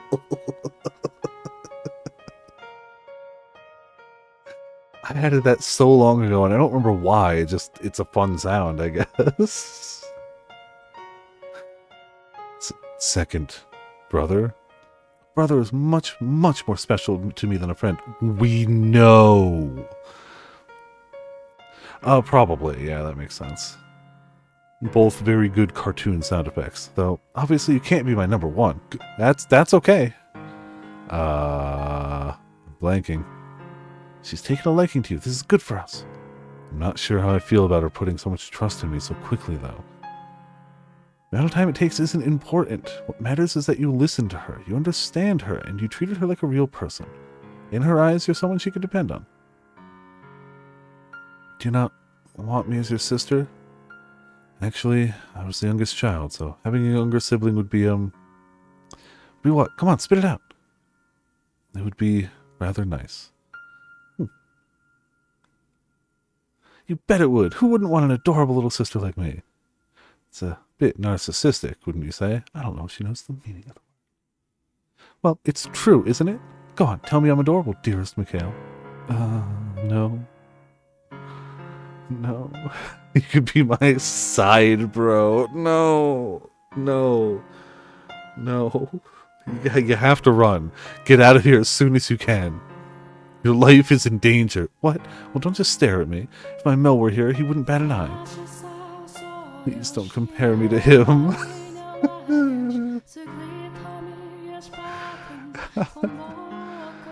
You know, now might be a good time to tell her about Morgana. Part of me feels like I would be taking advantage of a newly... Oh, might be, okay. Might be taking advantage of a newly earned trust, but I'll certainly be easier to bring up now while she holds me in such high regard. She's much more likely to believe me. You're right. I agree, now's probably the best chance we'll get. Especially considering how little time we have. I can't shake the feeling I'm rushing things, but at this point all I can do is go with it and pray it works out. At the time, I'd think we'd all like to hold off. Nellie looks like she's having so much fun. Even you seem to be enjoying yourself. No, I'm just... It's nothing to be ashamed of. I'm having fun watching you myself. Let's do it. Let's tell her about Morgana. We have to do it at some point anyway. Yes, let's. Yeah, that'll be a fun one. And then we'll see that and be like, where was that again? We'll look at the game and be like, oh, and it's just war flashbacks. Nellie, do you mind if I ask you a question? What is it, dearest Mikhail? Ask me anything you want. Have you heard of something called saint's blood? You mean the medicine? Yes, except it's not actually... I know, yeah. It's actually the saintess's blood, not medicine. Close! Not 100% there, but really close.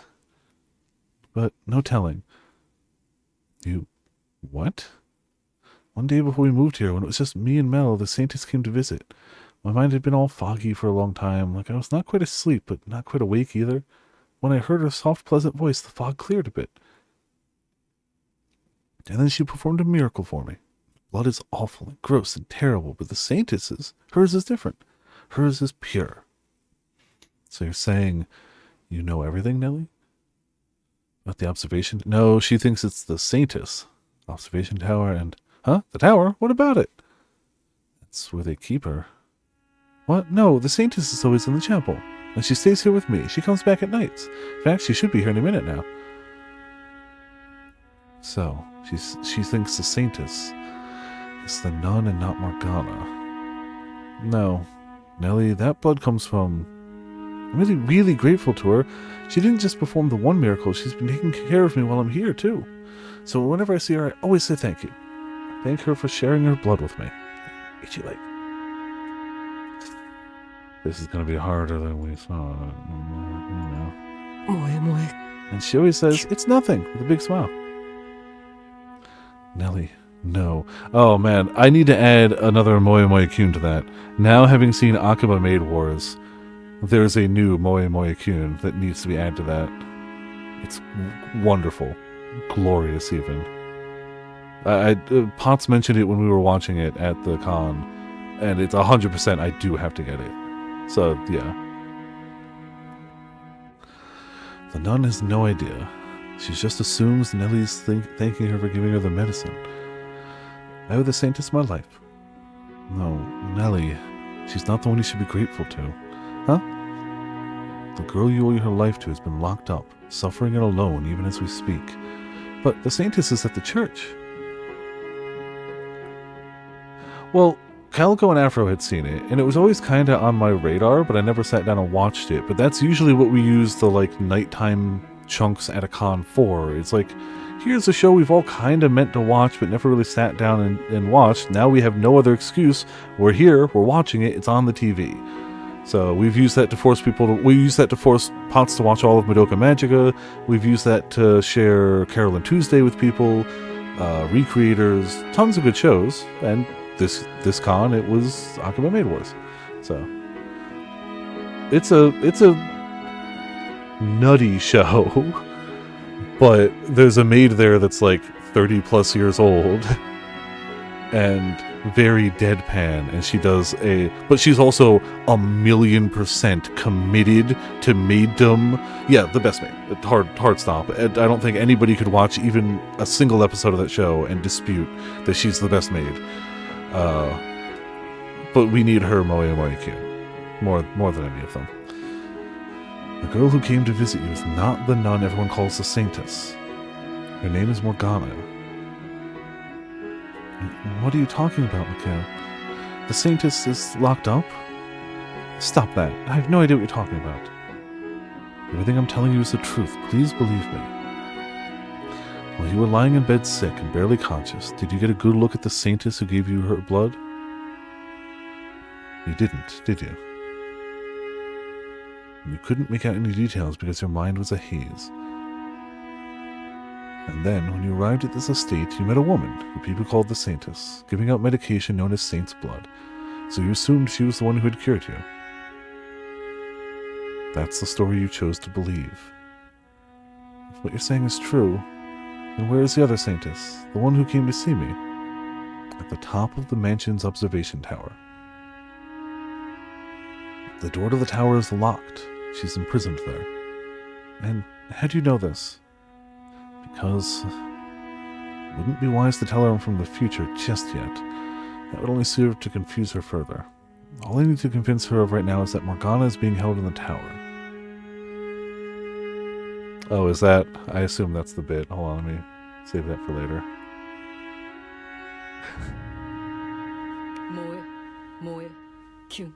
Perfect. Yep, I'll go save that later. It's so good. I'm glad that already existed. I'm not shocked it already existed, but I'm glad. Yeah, that is 100% her personality, but she also commits 120% to the maiddom arts. Also, she's basically John Wick with a gun, so that doesn't hurt either. You know, like, very useful with a firearm. Here's an idea. Perhaps I can borrow from the story the white-haired girl told Mel. I received a letter. A letter? There's a single window, far out of reach in the chamber at the top of the tower. A dove flew in through the window, and so she wrote a letter, tying it to the bird's leg and releasing it into the hope someone would come to set her free. That letter ended up in my hands. If that's the case, then who locked her up? Was it the Saintess, the one I know? No, I don't believe the nun is aware. I think she's simply doing her job in good faith. Who? Mikhail, you know very well that what I'm about to say will likely crush her. But I can't let that stop me. Who would do such a terrible thing? Nellie, I want you to brace yourself for what I'm about to say. There are 3 men participating in Morgana's imprisonment. And one of those 3 is your brother Mel. I understand that that's the last thing you wanted to hear, but please believe me, I would not say something so upsetting lightly. I wish to save Morgana, the true saint. And I would like your assistance. Without your help, I can't get her out of that tower. I need you to get through to Mel, otherwise both he and Morgana will remain entrapped. It's not true. Nellie. You're lying, you have to be. My Mel would never do something so horrible. You're a terrible liar. It's true, I swear to you. You think I'm going to believe that? My Mel? My Mel's an amazing, wonderful person. He's not cruel and evil. He's good and kind, like a prince. And a prince would never lock someone up. I know you're not blind, Nellie. You can see that all your prince talk has been putting pressure on him. So, you think that's going to change my mind? He has no reason to do any of that. But he does, Nellie. He's certainly not happy about it. He's certainly not happy about it, no. But he's doing it for you. What do you mean? He needs her blood to keep you healthy, so to ensure he always had a supply. But no, And despite that, Saint's blood probably doesn't even have healing properties. No one benefits from doing this. Not you, not Mel, and certainly not Morgana. And I don't think anyone can stop him except you. Mel won't listen to me. Did you not just say you would talk things through with him? Just shut up. Stop talking already. I'm done listening to you. Nellie, I'll never believe you. You're not my brother anymore. You're just a horrible, horrible man Who do you think you are to march in here and try to make my Mel into the bad guy? And after I made you my second brother, what's wrong with you? I trusted you. I ate nasty pie and had tea with you. But you're just a mean, evil man here to turn me against my Mel. I know you don't want to believe me, but I'm telling you the truth, every word. I beg you to open your eyes. Ask him yourself. If you don't believe me, then ask Mel about Morgana. Guarantee you, he'll panic. Enough already! Get out of here! Get out this instant! Nellie, don't say my name. Just go away. Get out of here. Now, I don't want to see you ever again. I should have chased you off the moment I saw you. Get out now! Pray you can find it in yourself to open your eyes and face the truth. Get out! One last thing before I go, Nellie.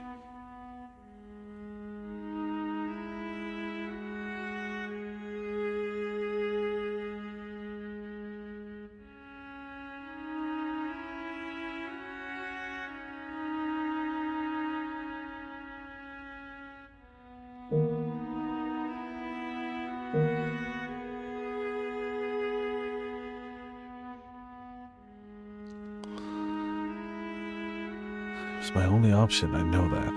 But I feel like all I accomplished by telling her was bringing her more pain. It's a difficult balance. I just have to pray that you were able to get through to her.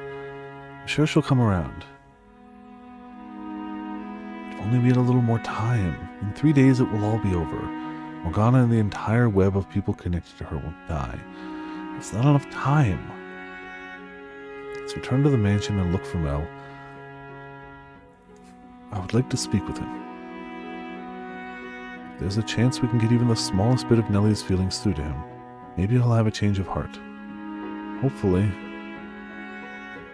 It's hardly going to be elegant, but it's what must be done.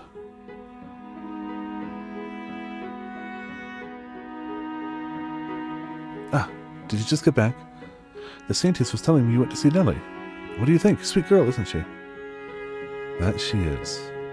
Though she can be a bit of a handful at times. Glad you could keep her company for a bit. Now, just to be sure, you kept a lid on your crazy talk, right?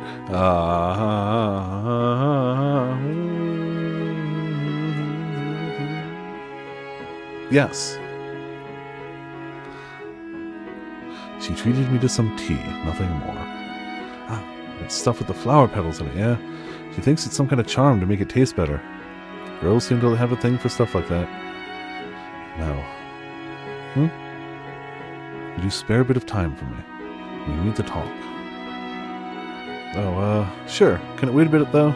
I have to run a little errand after supper. When I'm done with that, I'll meet you in your room. Alright. Do you think the errand is bringing Morgana her meal, presumably? We might be able to catch the three of them opening the door if we trail Mel. It's too big a risk. Mel's already wary enough as it is. I concur. And we don't know how the other two might react either. It's best to play it safe. No one's going to come to our defense if we're caught, not at this point in time. So we'd be better off waiting in our room. Agreed.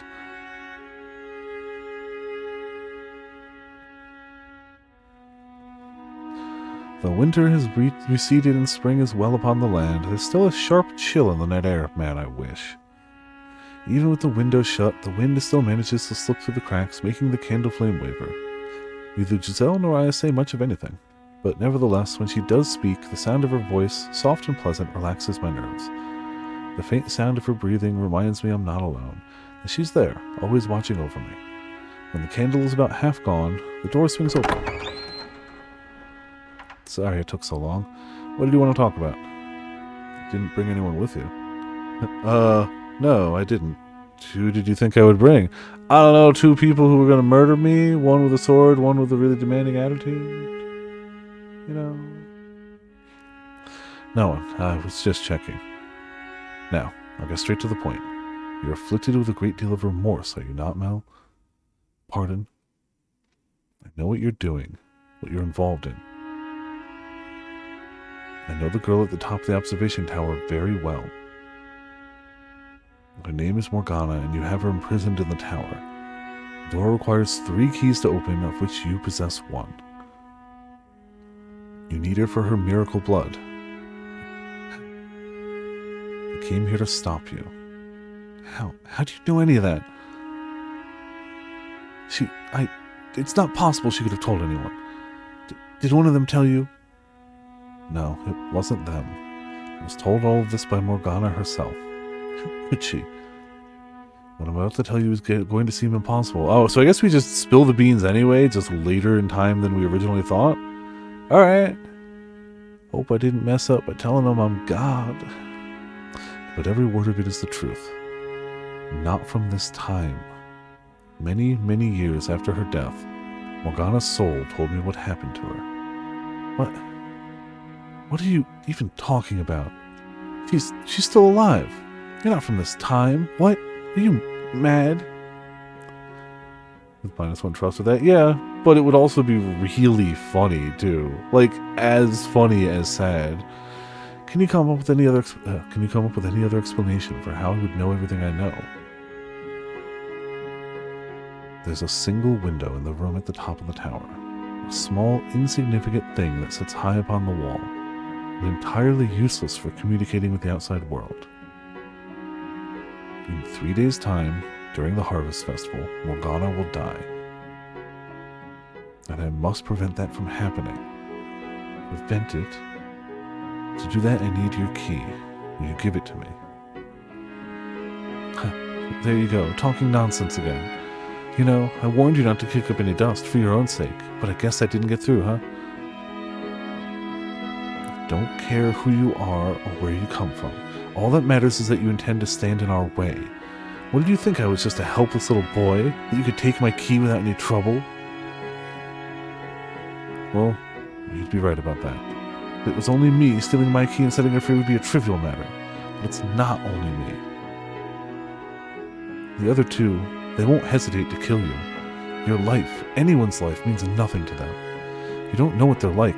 We do. How terrifying they can be. They're killers. I'll tell them everything you told me. I'll tell them you know our secret. And don't come crying to me when they come for you. I warned you. Is that what you want? Will you find the comfort you seek by being their devoted little slave and keeping Morgana imprisoned in that tower? What else can I... If you feel at all ashamed about your part in this, if you want to do something to correct it, then you need to take that step. You can't fix this problem on your own, no, but I am here to help. I'm not ashamed about anything. Don't lie to yourself. Don't act like you know how I feel. What the hell is your deal anyway? You show up out of nowhere spouting all this, I'll save you, and I'm here to help. Rubbish. You need to do this for your sister. See, now that's ridiculous. If I wash my hands of this, I won't have access to the witch's blood anymore. And without that, Nellie can't get better. She'll die without that blood. Her blood has no miraculous healing powers. You only believe it does, making it appear to work. You're mad. Morgana's blood is not curing Nellie. In fact, it may very well be killing her. If you keep giving her that blood, Nellie will also lose her life during the Harvest Festival. What? You're standing on the precipice of a horrific tragedy, and you're going to take everyone down with you if you don't turn back now. What are you... All 3 of you are going to lose everything on the day of the festival, and there's only one way to prevent that. You have to set Morgana free. You're insane if you think I would believe that. Nellie's going to die. Could you have told a more mean-spirited lie? You're the one who's trying to kill her. Just trying to save her. And you're going about it the entirely wrong way. Do you have any idea how lonely your sister is right now? You should be at her side. That's what you should be doing instead of stealing a poor girl's blood. I've heard enough. What do you know? If I lose Nellie, I'll have no one. My whole world will collapse. That was the only way I could keep that from This was the only way I could keep that from happening. This was my best option, my only option. So no, I'm not going to stop. And I'm going to keep Morgana locked up, and I'm going to keep stealing her blood. And I'll hand you over to the other 2. I'll have them kill you. You'll regret ever showing your face. Mel, Is that really true? What? Do you really have the Saintess locked up? What? Why? What are you doing here, Nellie? That man told me I had to talk to you, and he said if I didn't have the courage to do it myself, to wait outside his room tonight. Because he was going to get the truth from you. Okay. You conniving son of a... You were planning this all along. Why would you tell Nellie? Why would you bring her, of all people, into this? Mel. Tell me, Mel, is it true? Nellie, are you really keeping the Saintess prisoner and stealing her blood? And you said you would have him killed. I never thought you were such a terrible person, Mel. I can't believe you would do such despicable things. No, you're not my brother anymore. Damn, lost 2 brothers in 1 day. She's just tossing them away like they're nothing. Like she's got a backlog of brothers. Mikhail, go after her. Oh, we have a choice. I am always going to follow what Giselle says. Just hard stop. If Giselle says this is what we should do, I'm always going to pick her option first. So.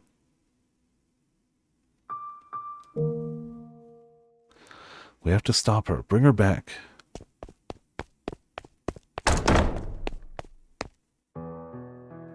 Nellie. Don't follow me. Just go away. Leave me alone. Also, it's trying not to run the AC for the entirety of stream time, but it gets freaking toasty in here. And this upcoming week, it's going to be worse. Trying to save a little bit off the electric bill while I can. But it's also really hot, so I turned it back up. Stop. You run away from him now, Mel will never come back from this. Then why did you tell me? Why did you tell me what he was doing?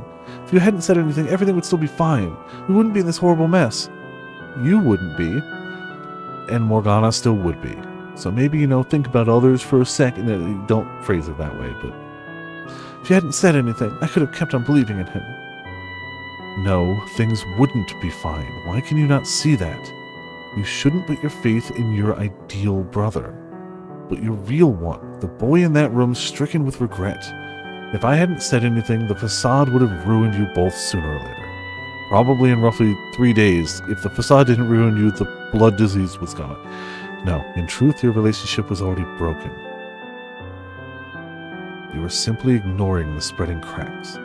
I know, on some level, you had realized that Mel was keeping something incredibly important from you. Ah, that would be nice, yeah. And that secret was tearing you apart. There's nothing good about this, though. Now we'll never go back to the way we were. We can never go back to what it was like when we were kids, just the 2 of us playing together every day and having fun. Yeah, I hate to say, that's called growing up. And I'm not saying you're wrong to lament that loss, but... No, it is not very moe moe kyun, indeed, Ramen. Close, but except not. Everyone's childhood comes to an end. It's not Daru either. Man, you guys are striking out here. The flow of time is impartial. You cannot fight it.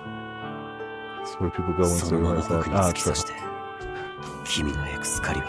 Whereas it is definitely, given enough time in this scenario, she would eventually 100% become a Fujoshi for imagining her 2 brothers together. 1,000,000,000% likely. So, she does not. She is a child. But the future version of her would definitely ship her 2 brothers together now. So, that one was correct. We actually do have a run from earlier. Hold on. There you go. What you can do, what only you can do, is choose how you change. But, I will admit, I am the one who opened your wounds, and now I'm putting the responsibility of tending to them onto you. It's cruel, I know. But if you don't come to terms with Mel and make him withdraw his participation, even greater suffering awaits you far in the future. It's not over yet, and you cannot let this be where it ends. The bonds you formed over the years are not yet broken. You can do what I was never able to. You can still repair your relationship. But I'm scared. Scared that my Mel could do such terrible things, that he could say he would kill you. He used to be such a good brother. He was always so kind and so friendly to everyone. It was all a lie. It was all a big act to fool me. No, it was not at all an act. There was truth to it. He is a kind-hearted boy, an ordinary young man, whose kindness was twisted by circumstance. Excuse me. Are we gonna go after Josue Jacopo? His bank account? I mean, that's true. Maybe, well, he did have legitimate feelings for the silver-haired girl. Maybe she shows up? If not, yeah, maybe his bank account or his family. Realistically. Like, actually, maybe. It doesn't matter how good a person someone is. Oh.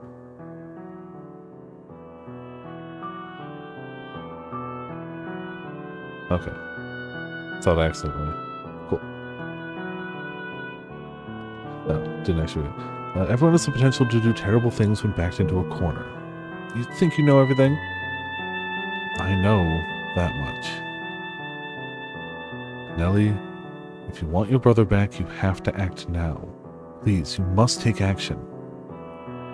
I'm scared. What am I supposed to say to him? I don't know. I'll be there with you. You don't have to face this alone. There's more to this story than we've heard. We don't know how he got himself involved in this, and I mean to get the rest of it out of him. And you need to be there to hear it. If, when I hear what he has to say, I try to say something I shouldn't, I try to say something that will ruin everything, you'll stop me? You're the one who told me to open my eyes and face him. You're the one who made this whole mess. Technically, he made this whole mess, but... Sure. What am I supposed to do if all of this destroys everything I have? You said you'd be my brother, right? So be a good brother and help me out here. Promise me, you'll make sure nothing goes bad. You'll do that, won't you? Kale, just say yes. You won't let this go bad. Have faith in yourself. I'm gonna save when it comes to any question. Faith that you put their relationship on track to recovering. Promise her. Give her the courage she wants from you. You have nothing to fear. I'll be there for you. I'll help you both. Okay, I'll do it. I'll go back. Thank you, Giselle. Oh, don't mention it. Now let's go see what he has to say for himself. Let's draw back that curtain. Yes, let's.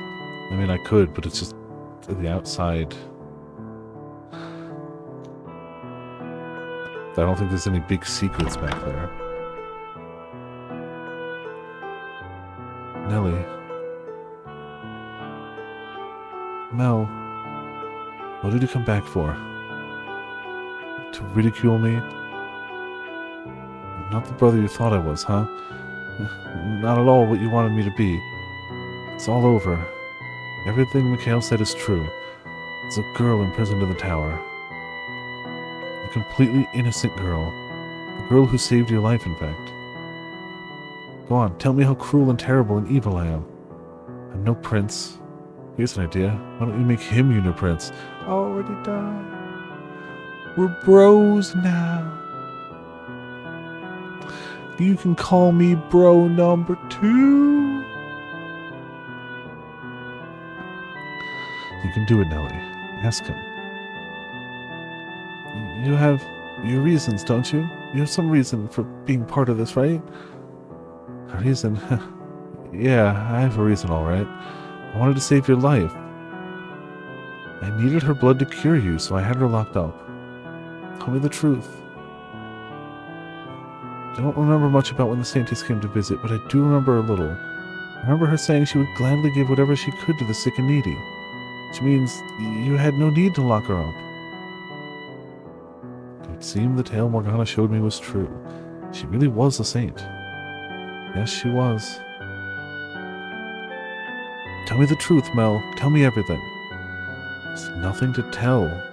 There is, I know it. There's more to a story than just the facts. The things you thought, the things you felt, are all pieces that combine to make the whole story. Isn't that right, Mikhail? You're exactly right. If you hadn't said anything, we could have gone on with our lives as normal. No, Mel, we couldn't have. I thought so too at first, but it's not true. Our normal lives ended long ago. Tell me the truth, Mel. No matter what it is, I can handle it. No, Nellie, you can't. A girl like you who dreams of becoming a princess couldn't possibly bear to see how hideous her brother has become. How can I know if you don't say anything, though? It's how it's always been with us. You were nice to me, and that was all I needed. I never looked beyond the surface. I made you into my ideal brother, and I latched onto that image of you. You're a kind person, Mel. You really are. So kind you played along with my fantasy that you were a prince. You don't have to act for me anymore. I want to know the real you. I'm all done being a princess. I'm just your little sister now, nothing more. Your one and only little sister, Mel. You need to do this, Mel. You need to tell your story. Until you do, we have no way of understanding what you've been through, what you're going through. No way. If I tell you, you'll lose any hope you had left in me. As Nellie has, you need to release yourself from your own idealized fantasy, Mel. You have someone right here who will accept you for who you are. It's me. Nellie's gonna leave you, but we will always be bros.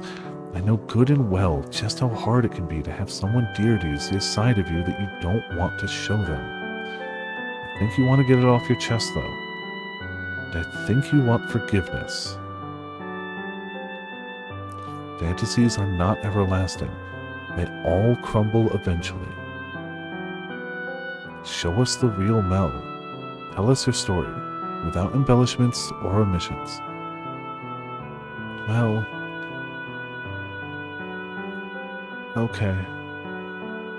Oh no, that's too dark, bro. Sorry about Tell you, I don't have any other options. Nellie, if at any point you can't bear to hear anymore, so be it. You're free to leave whenever you like. I won't go anywhere. I can almost guarantee you.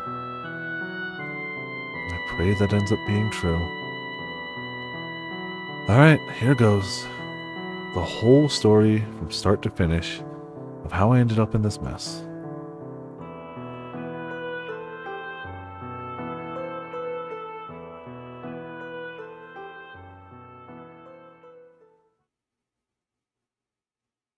So there's definitely no way we hit credits tonight, right?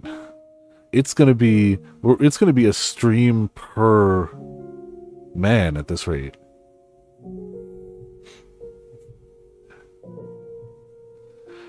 Until around the time I turned 17, my life was mostly an event. He's older than 17.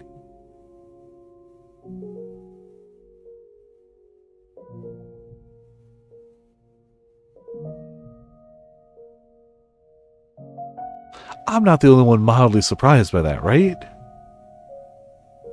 Right? On days when it was nice out, I would take walks around the house's grounds, sometimes napping beneath a tree. The twink energy was more than I realized. Clearly. It was picturesque. You were always there with me. You have the same flax-colored hair as me, but yours always seemed to glisten in the sun, whereas mine is flat and dull. You shone like a tiny little dancing sun. At the time, I assumed that was how life would always be. I genuinely wanted it to be.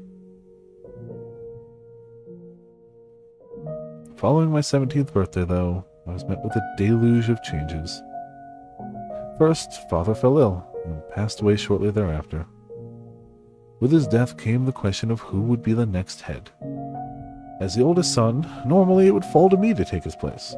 I was 17, by all means enough of an adult to handle things myself. Or, well, that's what I thought anyway. Nobody else did, though. After discussions I had no part in, it was decided that my uncle would be the next head. That they weren't confident I had the spine to do the job properly. I wasn't sure what to think. Part of me wanted to know why nobody bothered talking to me, and part of me was relieved. Somewhere inside, I knew I didn't have what it took, so I was more than happy to let someone else take that responsibility. If it meant I could go on with my quiet life, I didn't care who they picked. My uncle, though, seemed to have caught on to my apathy, which he did not take kindly to. Why? You're literally getting the position you want unopposed. Just unopposed. No problems. You can have it. You already weren't going to listen to what I had to say anyway. Fine, take it. Okay. And in response, he formally disowned me. Why? It's like somebody handed you a perfectly nice bowl of cereal, and you hop on the table and take a dump in it for no reason whatsoever. Why? You might have been planning it anyway, true, yeah. Yeah, I guess. But if the whole point is I don't even want it, like... Yeah, people in power do things to make sure that power stays theirs. That is factual and historical, and boy howdy, it sure as hell was true then. It's still 150,000% true, but it was really true then too.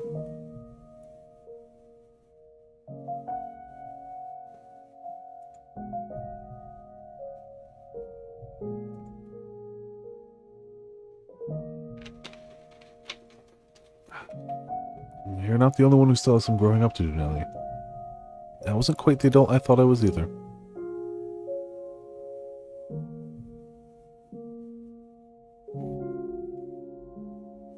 Fortunately, if you want to call it fortune, I was given enough money to live on for a decent length of time, as well as a place to stay. It was a small house far from home, his way of making it hard for me to come back. Not that I had any intention of returning. But the best thing to come out of it all was you coming with me, Nelly. So this is our new home, dearest Mel. Yep, so it is. It's amazing how little there is. No big yard, no paintings, no vases filled with colorful flowers, no silver bowls. Excuse me. Full of freshly picked fruit. There is you and me. You're not going to go and say you want to return home in a couple months when you realize life isn't as luxurious here as it was back there, are you? There's only one thing in the whole wide world I really need. Oh?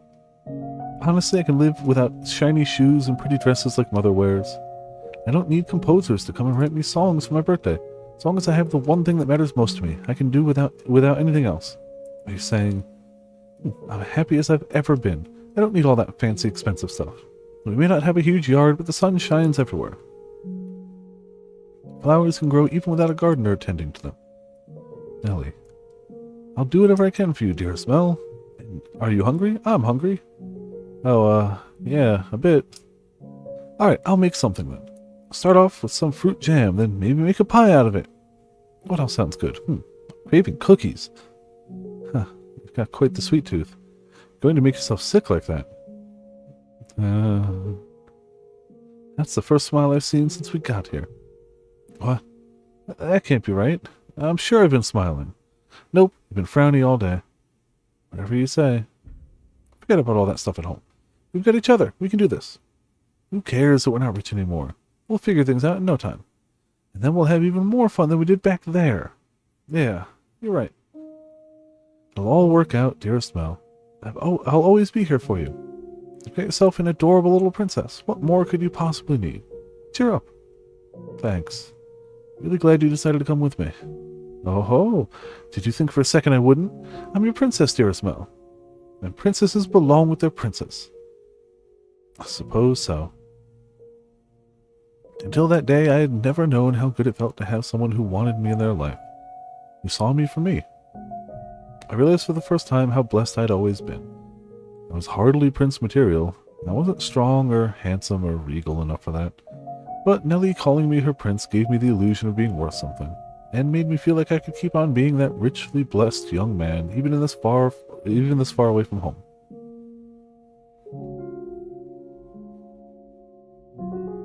While I'd been given some money, my supply was far from infinite. I knew I would eventually have to find some kind of work, some way to support myself and Nellie. But to be quite honest, I couldn't gather the motivation to do much of anything. My whole life had changed so abruptly, so dramatically, that my mind just wasn't able to keep up. It had knocked me on my backside, and I didn't have the strength to get back up.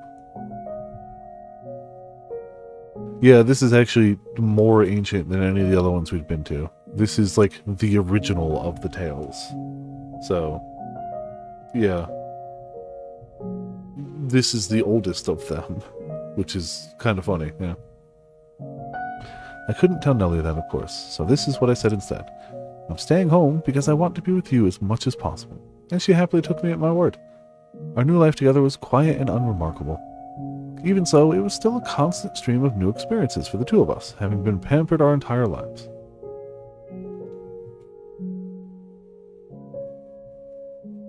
Welcome home, dearest Mel. What did you buy today? I got a chicken. Wow, I've never seen one so up close before. Are you going to keep it as a pet? I was planning on using it for supper. But you're going to cook it? That's the idea. You like chicken, though, don't you? Steamed, especially, if I remember right. Yes, but it's all covered in feathers and flapping about. Ah, yes. She's watching the sausage get made. How are we supposed to cook it? If I remember, the guy said you have to pluck its feathers, then cut off its head and drain all the blood. Ew, no way, absolutely not, not in a million years. You do it, Mel. What? I've never done this before. Well, I'm not, so you do it. Alright. I'll bring it to the... Not inside, do it outside. Okay.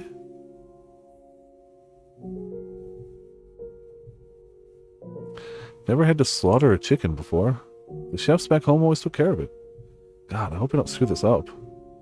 Well, I'm not going to accomplish anything if I just sit here worrying. Just gotta give it my best shot. Oh, please don't put up a fight. I can't watch. The count of three, okay? The count of three. 1, 2, 3. Wait. Come back. It's gone. Well. First, I was just fumbling about in the dark, constantly messing up everything I tried. But in time, I started getting more comfortable with things, and I stopped pining for my old life. For the longest time, I couldn't shake the memory of the fact that I had once been a noble. I was constantly wondering how I'd ended up there, why this was happening to me. Nellie had seemed to have adjusted fairly quickly, but I wasn't faring so well. I was surprised, honestly. I figured if anyone was going to have an issue with our new lifestyle, it was going to be her, not me. Back home, Nellie tended to be, well, a bit of a princess. She was frequently harsh with the Abigails, scolding them for the smallest of things. There were times I thought she might be biting her tongue for my sake, but every time it crossed my mind, she would say, "I've got you, dearest Mel. Everything is fine."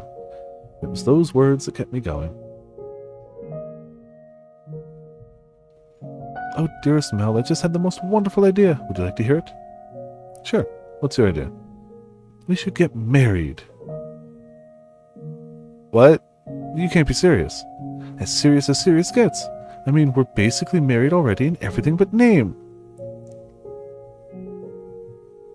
If you want to be technical, to people who didn't know, it would appear you were married in name.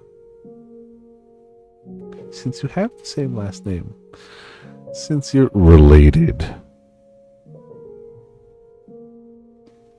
Since you're brother and sister.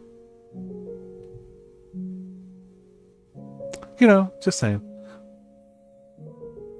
We can't do that. We're siblings. Nobody here needs to know that.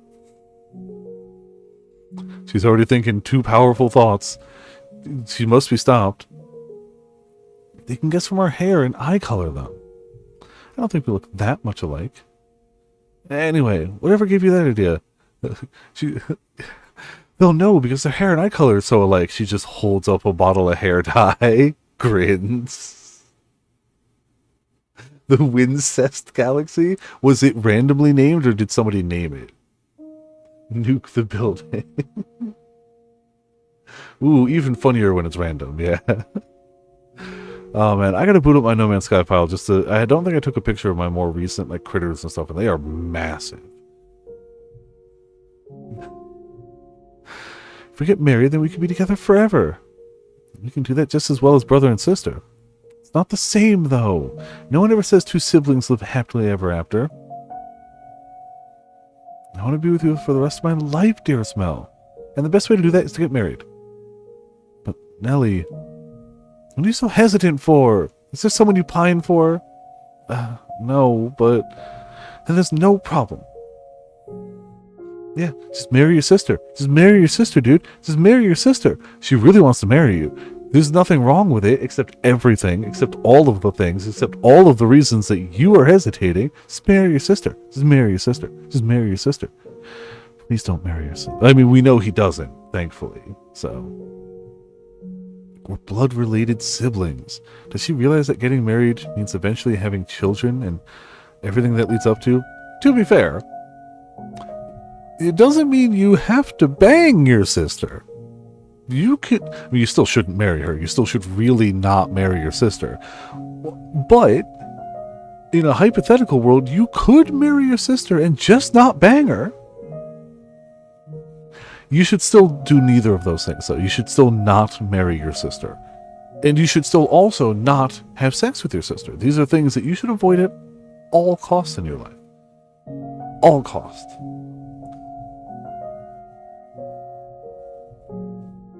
That goes against the teachings of the Lord. Yeah, it goes against a lot of things. A lot of things. It goes against a lot of things. Goodbye, YouTube. YouTube doesn't give a frack about me. No, she's still just a kid chasing after a fairy tale ending. She doesn't understand the reality of what she's saying. Sometimes I'm not sure what to do with you, Nellie. So you'll marry me? Right now, I know you need God's word. Starting tonight, you're getting your own private sermon every night, understand? From the chapter of Bob and Mel. Thou shalt not marry their sibling. Thou shalt not pine for their sibling. That's he makes it up every night, and it's always some variation of that. And it clearly doesn't affect her at all, somehow.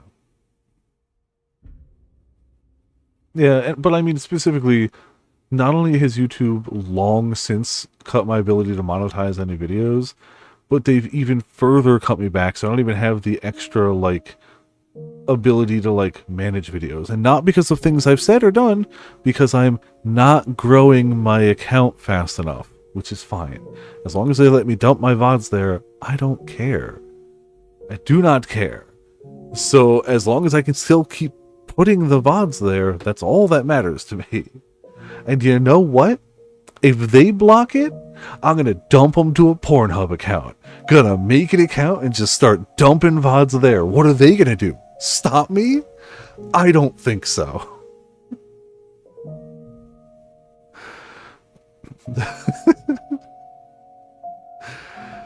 My instruction was as much for my own sake as it was for Nellie's. I'm not going to lie, the thought did cross my mind that her proposition might not be so bad. No, get those thoughts out of your head, dude.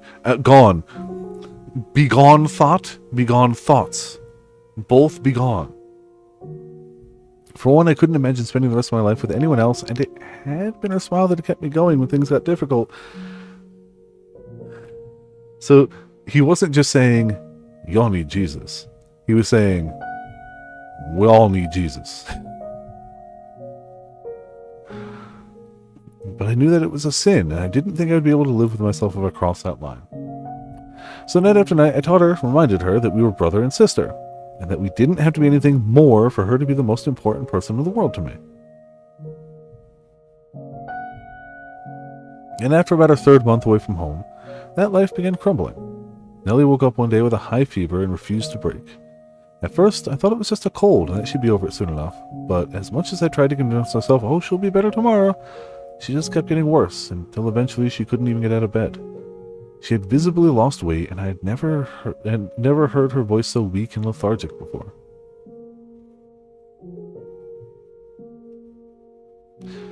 Is there anything you'd like me to get you, Nellie? All I want is you to be here with me, dearest Mel. You really should eat something. I'll make something you like. How about a nice expensive chicken? The last one got away, but I won't let that happen this time. I'm not really in the mood for anything too heavy. Oh, okay. Don't you worry, Mel. I'll be better before you know it. Yeah, you will. You'll be just fine. Everything's going to be back to normal soon. Watching Nellie grow weaker every day scared the hell out of me. I desperately did not want to lose her. If I lost her, then who would be left that wanted me? Who would tell me I was worth something? Who would say nice things about me? Who would be there with me every day? Just when I had started to feel optimistic about this new life, started to feel comfortable in it, it's looking like it might fall apart again. Yeah, I mean, maybe it was the chicken. I mean, they still have to go out and get things. And all it takes is for somebody who was sheltered for a whole lot of her life and maybe doesn't have the best immune system to get something. That's fair. Maybe his system's just tougher and beat it out, and maybe she just had a weaker immune system to begin with. Maybe blind, stinking bad luck. Maybe it's something she was born with that only really materialized and like showed symptoms now. Any of the above. Yeah.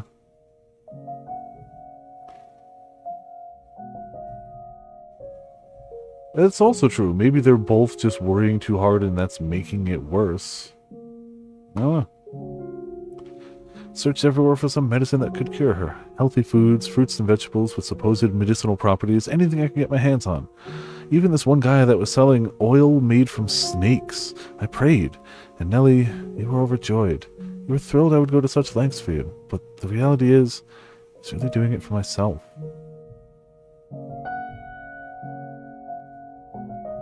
Wash them. Huh. Alright. Well, they weren't eating the chicken for its eggs anyway. They were trying to eat the chicken. But they also did fail at that, so, you know.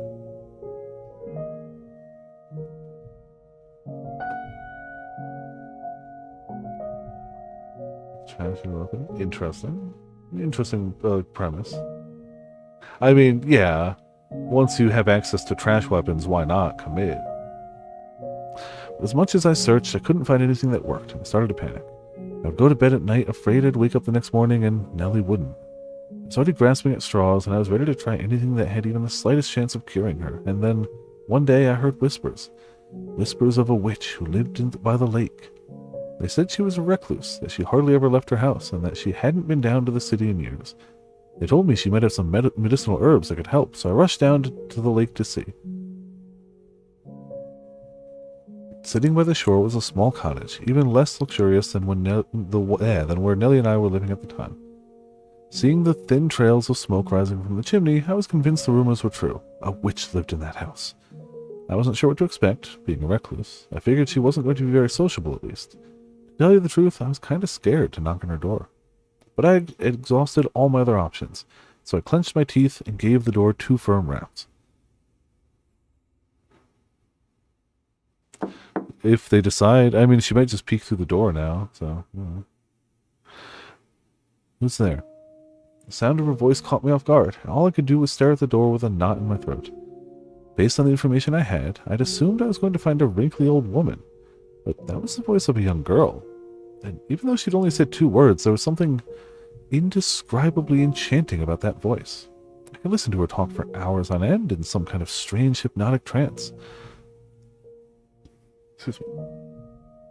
It was almost like magic, for the lack of a better word. I stood there, dumbfounded, like my soul had been sucked from my body. Who's there? She repeated her question, which brought me back to reality, though I still had to fight to maintain my wits enough to respond coherently. My sister has fallen very ill, and she desperately needs medicine. I was told that the person who lives here is a skilled herbalist. Could I please get something to treat her? What are her symptoms? She's got an extremely high fever that won't come down. She has no appetite, she's only drinking water, and she can't get out of bed. Going to want to lower her fever first. After that, get her on a nutritious diet. Going to give you 2 medications. Give her the first while her fever is high and the second after it's come down. Thank you very much. Voice wasn't bright and energetic like Nellie's. It was more restrained, somber and quiet, yet simultaneously clear and sharp. The sound tickled my curiosity. I wanted to know what she looked like. I wanted to know what kind of girl stood on the other side of that door. With a voice that pretty, she must be equally lovely, I thought. Probably was before she was, had a lot of bad things done to her. A lot of bad things done to her. And I had to see it for myself. My wish didn't fall on deaf ears. When she opened the door to hand me the herbal medicine and take my money, her head peeked out between the cracks ever so slightly. I said I would tell you everything exactly as it happened, so I'm going to be perfectly honest with you. It was unsettling. It was nothing like I had imagined from her voice. Her skin had, I guess, fallen off or something, because you could see the raw red flesh beneath. To say it was hard to look at would be an understatement. Most of her face was covered by a black hood, so all I could see was her mouth and chin, but even that much was harrowing. The last thing I wanted to do was look away. For all I knew, that was why she had become a recluse, and I couldn't let myself hurt her, so I suppressed my own disgust and put on my best smile. People often tell me I have a very pleasant, amiable smile, so I figured I could use that to prevent her from picking up on what was actually going through my mind. And when she saw my face, a look of surprise seemed to cross hers. The witch's herbs did indeed seem to help some. Going to visit her was better than talking to any of the local doctors. Nonetheless, Nellie hadn't been cured. She was only feeling a little bit better. So I kept paying the witch visits, kept purchasing more herbs from her.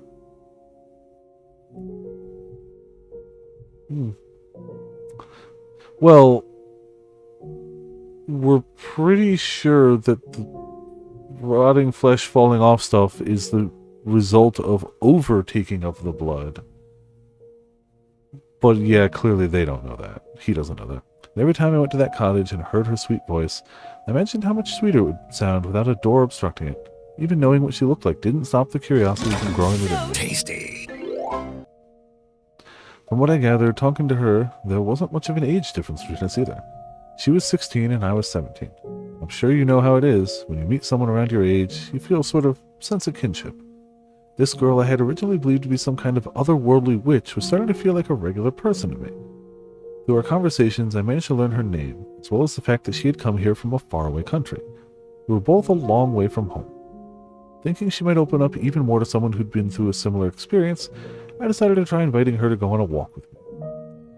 It's not healthy to stay holed up inside all the time. You've got this beautiful lake right here. What do you say we take a little walk around the shoreline? To my surprise, she accepted.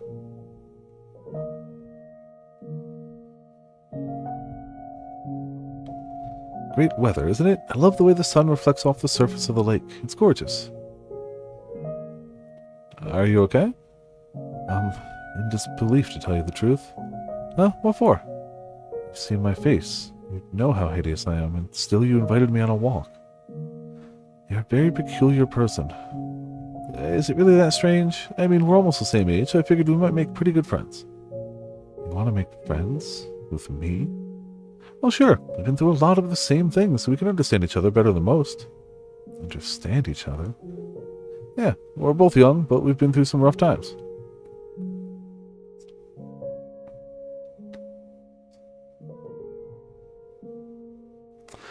My family kicked me out, gave me a large sum of money to go move in with my loving sister in a cottage, and she's slightly ill. You've been through hell. We're basically the same. We're basically the same person. We've basically lived the same life, can't you see? Going to be blunt with you. You have not been through anything like I have. What? No? If you'd experienced the things I have, you wouldn't be smiling right now. I haven't known you long, but I don't need to have in order to know how unequivocally dissimilar we are. Cool. Wow. Straight spelling it out for him. Good. That we were cut from a very different cloth. Well, yeah, we're people. We're not made of cloth, so it's not what that means, you know. Oh. Sorry, I don't mean to be so harsh. In fact, I would say you're much better off not being in my position. Sounds like you've been through a lot. If you don't mind me asking, what happened to you? I'd be happy to lend an ear. Might make you feel better to get it off your chest. And that is what's so different about us. Well, I will not tell you about myself, no. That said, I do appreciate the concern. Thank you. Oh, sure, you're welcome. She's not very open with people, huh? Though I guess that's only to be expected. She hasn't spent much time around other people looking the way she does. Yeah, that's what it is. It's because she hasn't spent a lot of time around other people because she looks bloody. Uh-huh, that's it. Yep. Yeah, that's the reason. You figured it out, Mel. You got it. I wonder if there's anything I can do for her. If he proposes like a bigger face mask or something, I'm going to reach through the screen and slap him. At least get her to show a little bit of emotion. Say, it's not too much to ask. You think we could maybe do this again sometime? Just wear this people. Oh. Yeah, I would slap him. I'd reach through the game. Don't expect me to lower my prices. I'm not trying to squeeze a better deal out of you. Just want to get to know you better. Nothing more to it. No ulterior motives. Promise. Did you forget I've already said I won't be telling you about myself? Alright, then it doesn't have to be about you. We can talk about anything, whatever you want. Do you have a favorite food? Any hobbies? Nothing in particular. Well, that was a fruitful conversation. Okay, crap. I have no interest or taste worth mentioning, so if you want to talk, I suppose that leaves you to be the subject. But me? Tell me about yourself. Life's not all that exciting. Anything I had to tell you would probably just bore you. Not looking for excitement. Oh, okay. Well, alright then. I guess I can tell you about myself. The friend card, yes. Clearly. And so I did. I told her about my family situation, and I told her about Nellie, and that was pretty much all I had to talk about. For the most part, she hardly even reacted to anything I said, so it was difficult to tell if she was listening or not. But she would urge me to continue whenever I'd go quiet for more than a few moments, so I suppose she was listening. Every time I came to purchase more medicine, we would go on a walk around the lake together. A single loop around the shoreline didn't give us much time to talk, but my attempts to reduce our walking pace or stop to extend our time together were flatly ignored. And she refused to go around more than once, claiming it would disturb her daily rhythm. That said, she never refused an invitation either, so I don't think she particularly disliked me. Yet, anyway. Clearly, the thing that would eventually make her dislike you is your, disarming presence.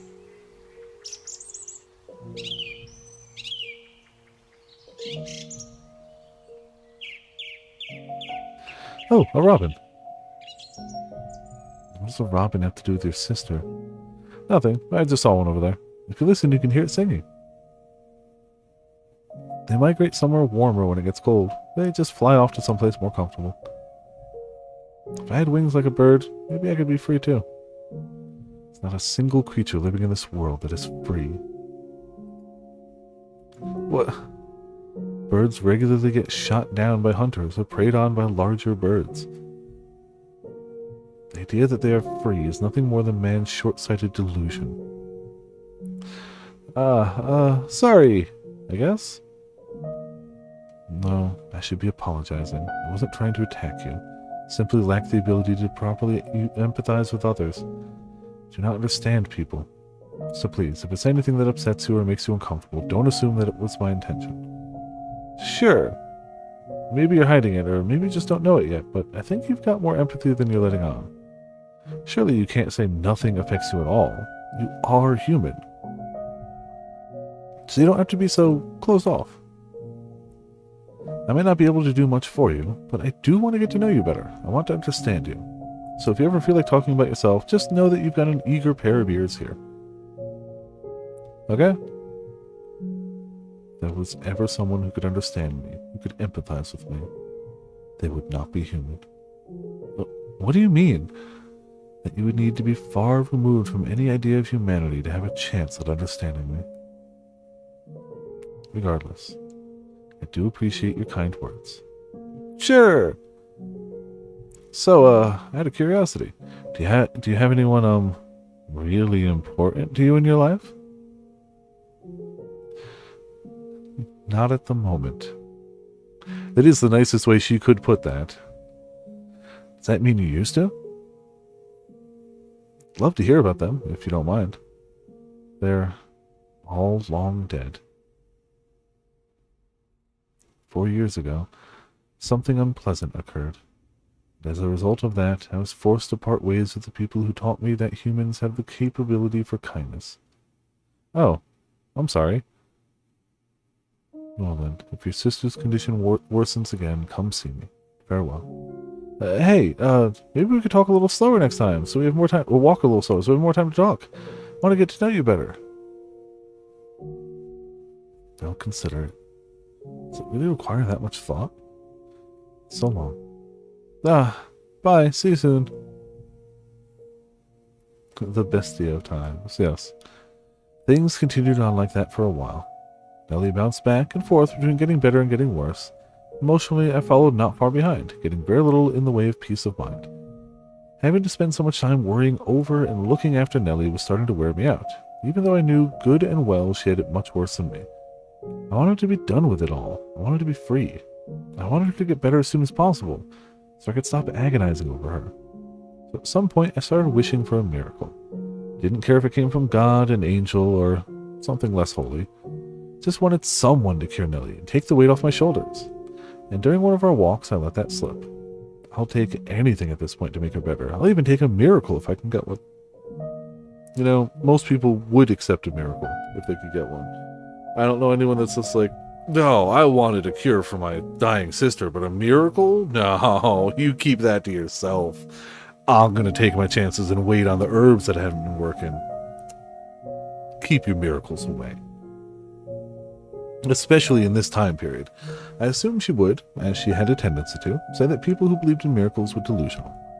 She was, in my mind, very much a realist, which is why her response surprised me so much.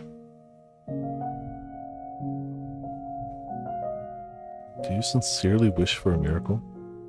What? Do you truly want a miracle, no matter what form it may take? Well, yeah. I've tried everything else. God is all I can ask for help anymore. I know what you're going to say. There's no such thing as miracles. If there were, Nellie would already be better. I've prayed every single night for her recovery. It's all just a delusion, I know. Miracles do exist. What? If you have faith and you sincerely wish for her to be healed, you will be granted your miracle, and I will be granted blowing my nose.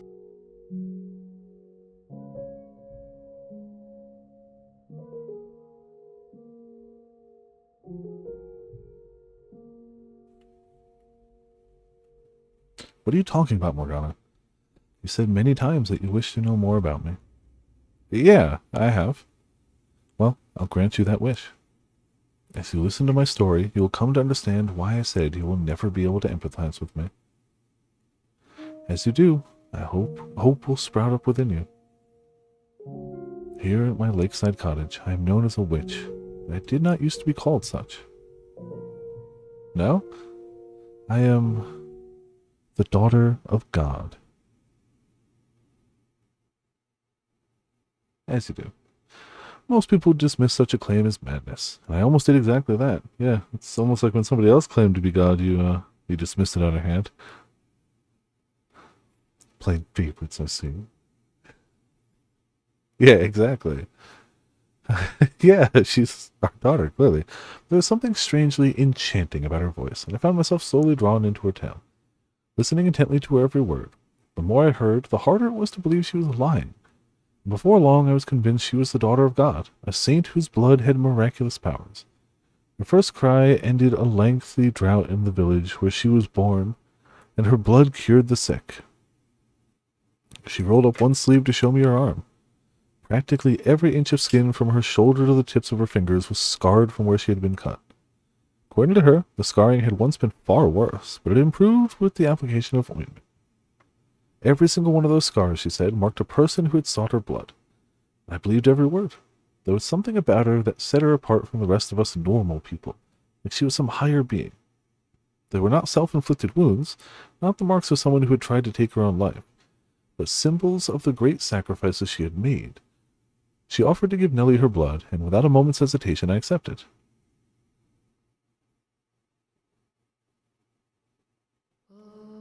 Now, Hey, Nellie, I'm back. And I brought someone with me. A saint. A saint?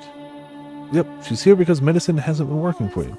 She can perform miracles, so she's going to cure you. Miracles? That's right, her blood has miraculous healing powers. Blood? Fear not, my beloved sister. Hear my words and do as I say. You must have faith for the miracle to be performed correctly. I give you my blessing, that it may bestow upon you salvation. I give you my love, and I give you relief. Hear my words. I hear them. This body was created not in a mortal womb. This flesh is not the flesh of man. This blood is not the blood of man. The water that flows through these holy veins flows from the river of creation. Have mercy on them, O Father. May the infirm find comfort in your warmth. May the destitute find reprieve in your generosity. May my flesh bring nourishment and health unto this girl. Bestow upon her your blessing, O Father. Morgana held a pale hand above Nellie's mouth and without hesitation sliced her own wrist. Blood slowly trickled down her middle finger from the cut, dripping into the gap between Nellie's blushing lips. I stood there entranced by the scene. It's like I was witnessing some kind of ritual. I wasn't sure, however, whether to describe it as sacred or profane. Watching the fresh blood trickle from the cut on her wrist made me break out in a sweat, feeling like I was violating a taboo. My knees rattled and I could barely stay on my feet. Needles pricked my hands, thoughts slipped through my fingers before they could fully form. Had I crossed a line that wasn't meant to be crossed? Had I stepped into territory a man was never supposed to enter? In time, I stopped processing Morgana's prayers as words. It became nothing but a rhythmical sequence of sounds bouncing around in my head. Ah yes, semantic satiation happens to all of us. My line of sight grew gradually narrower. Good. Huh? Are you alright? The ceremony is complete. How's Nellie? She is asleep right now, but she should awaken soon. Oh, good. My blood has the power to cause miracles, but you must remember that the miracle is predicated on your faith. So you're saying we need to worship you? No, I'm merely God's progeny. Your praises and prayers should be directed at my Father, the Lord God. I should get going then. Hey, thank you very much. When Morgana had said I would never be able to understand or empathize with her, she had not been lying. Yeah, no kidding. She knew more than a guy whose biggest trouble was, my uncle kicked me out of the job I didn't want to have and gave me a bunch of money to live on. Having only heard her tell of it, I'd still believed there was room for me to close the gap between us. That we still had enough in common. But seeing it with my own eyes, feeling it with my entire being, I no longer had any illusions of us being on the same plane. As I gave her my thanks, my voice was audibly trembling. Mel, come on, get up, dearest Mel. No, Mel. Nellie? Ah, finally, you're awake, sleepyhead. What's with the look? Am I making a funny face? Are you good to be up and about?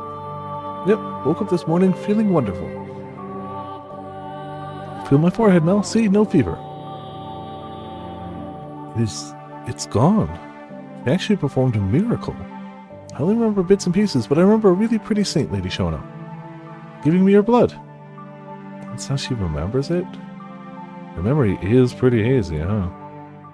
And then I got this warm and fuzzy feeling inside me, and then I had this really strange dream. What kind of dream?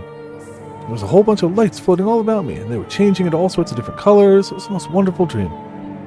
Ah, that doesn't help me understand at all, Nellie. It was a good dream, and that's what matters. It must have been the saint lady's power at work. Must be, yeah. I'm so relieved you're feeling better, Nellie. Sorry for all the trouble I caused you, but now everything can go back to normal. Yep, all back to normal.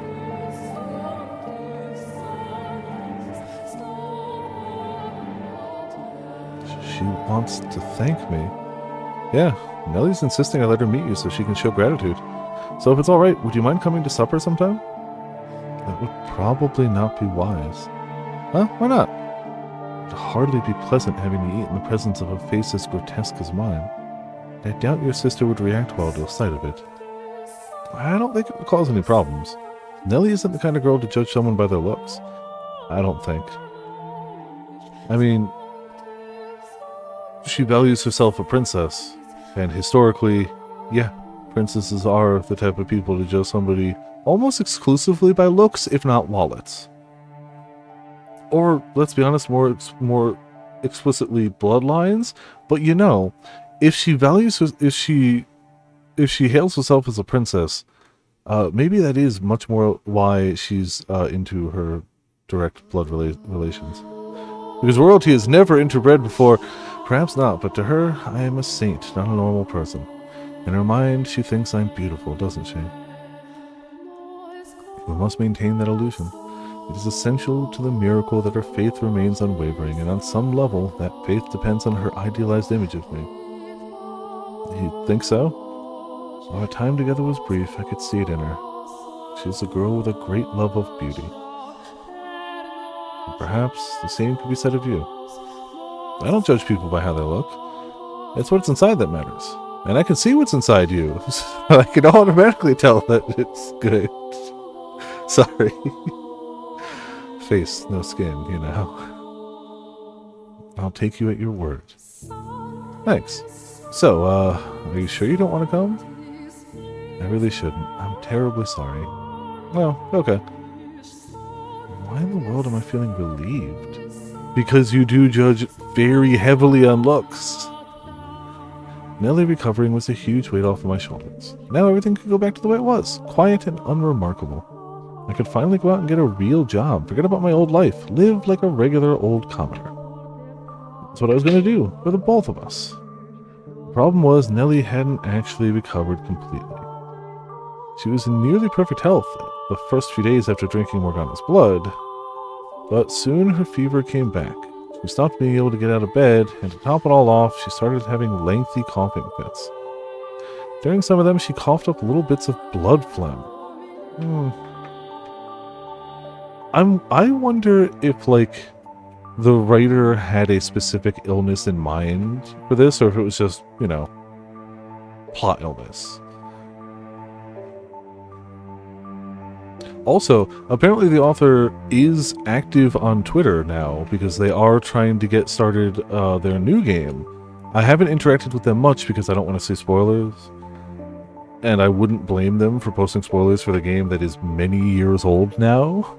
Did not fault them in any way, but they seem cool from like the few tweets I've seen.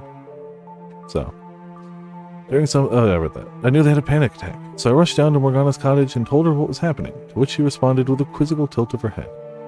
Nellie's health meant everything to me. It certainly wasn't the curiosity her head tilt seemed to make it out to be. But it didn't seem to bother her at all.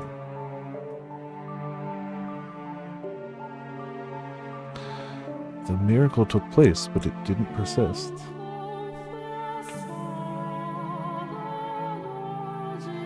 Huh. To be fair, I don't really know the overt symptoms of that, but I do know flesh come off do be part of it. And I know it's communicable, and it would definitely lead to bad things happening to other people, especially those who actively ingested her blood. She definitely came from a village and a household that was not, we're gonna go with sanitary as the word. Like, I feel like leprosy is one of those things I only hear about in, like, tales and stories. But I tend to forget was at least a real thing and was very much a big thing. And usually, wouldn't you, like, functionally excommunicate the people who had it and just let them live together?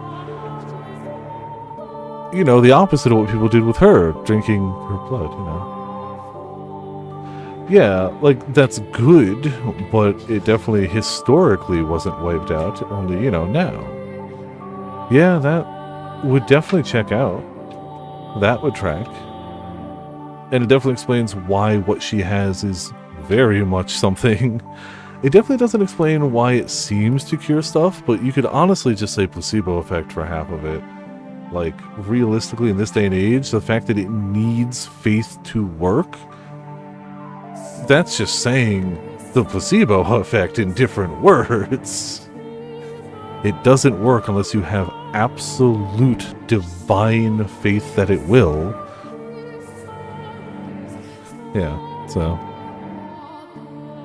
it definitely makes me wonder why this is the first we're seeing of direct health implications of somebody taking the blood, because everyone else who took it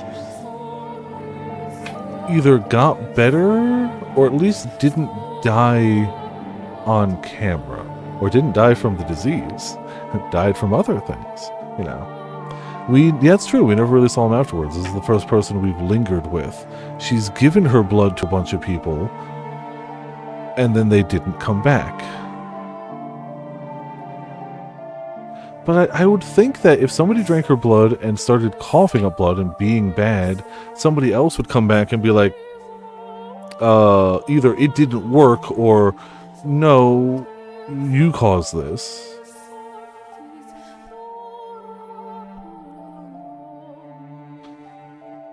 That doesn't make much sense. But it's true, she can't get out of bed. And it's not a problem with her faith. I've been teaching her the word of God every night. And she absolutely believes in you, in her saint. Lower your voice. I will perform another miracle for her. You'll do it again? I will not forsake those who are in need. And it'll stick this time, right? Cannot promise anything.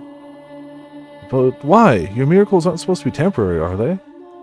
Whether they are or not is decided by you and your sister. They're my only hope, though. Please do not worry. If a second blessing is not enough to cure her of her ailment, then I will visit and give her my blood as many times as is necessary. I will gladly give her every last drop of blood in my body. I assure you, my father does not want to see two young souls like yourselves torn apart, and neither do I. We should get going. Alright. You weren't faithful. True. Yeah. Well, I mean, specifically now that she's at the cottage, I guess. But since she's been at the cottage, other than this, she was giving out herbs, right? Not blood. Yeah. Yeah.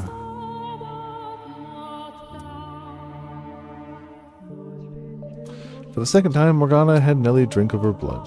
And for the second time, she was healthy again the next morning. And for the second time, she fell ill again shortly thereafter. The fever returned. I went to get Morgana, and she gave Nellie her blood. The cycle repeated again and again. And every time I had to watch her go through that ceremony. It was exhausting. Yeah, it must have been awful for you. Must have been terrible. The one suffering most here. I wasn't sure I could handle it much longer. I started thinking maybe there wasn't anything sacred about any of this. That it was as blasphemous as it looked from the outside. I was making a girl cut her own wrist and feed my sister her blood. Nothing about that sounded right. But I had nowhere else to go. No one else to ask for help. And when I was with Morgana, listening to her words of reassurance, she without fail wiped away all the doubt I had. It wasn't until after she left that the wave of regret hit me. I wasn't sure what was right and wrong anymore. I wasn't sure what to do anymore. Every time I went to see Morgana, it got more and more difficult to look her in the eye. I stopped asking her on walks as often. I stopped trying to have chats with her, not so much out of a sense of guilt, but because I was getting to be afraid of her.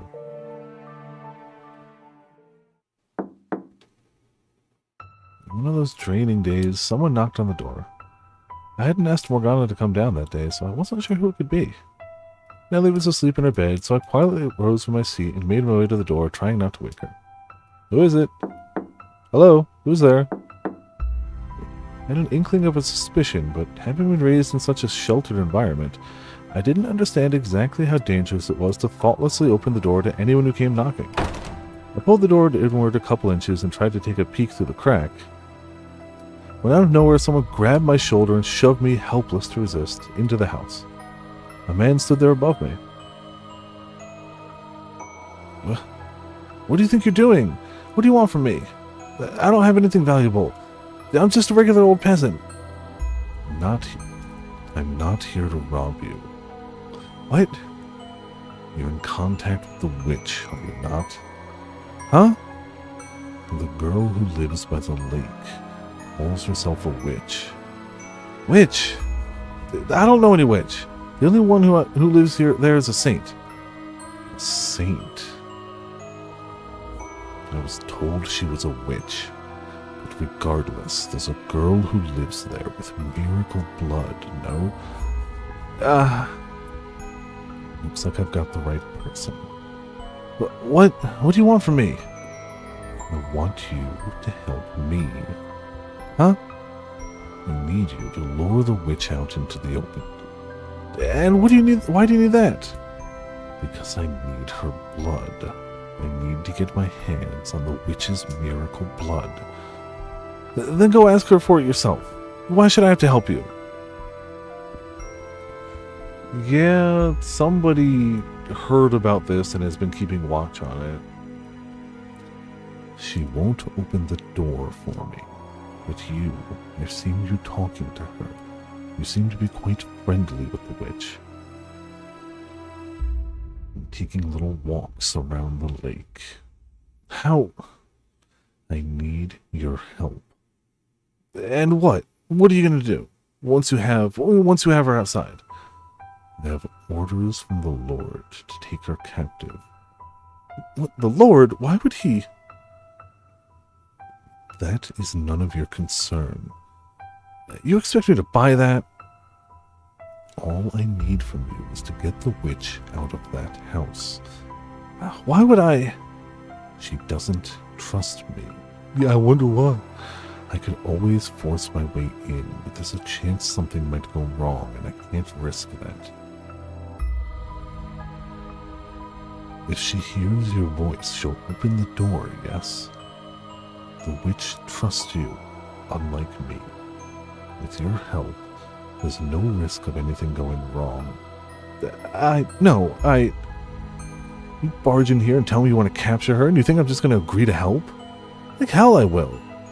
Oh, don't worry, you'll get your share. You need the witch's blood too, right?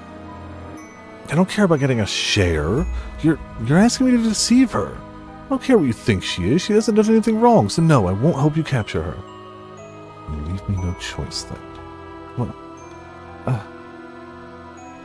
He approached the bed where Nellie slept, drawing his sword and pressing the tip against her throat. It happened so quick and without any warning, my mind couldn't keep up.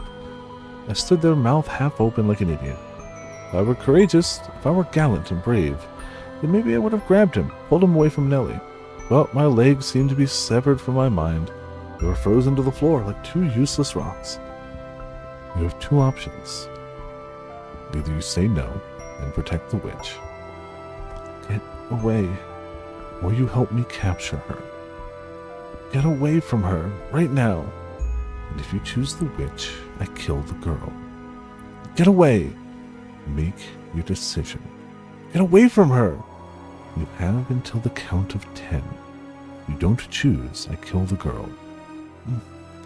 10, 9, 8, 7, 6, 5. Okay, I'll do it. I'll help you. So get your sword out of her face. Don't kill her.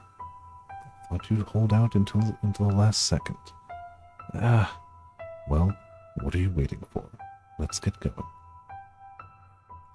Get moving. You pitiful little boy. Hearing music for the first time. Ooh, okay, yeah.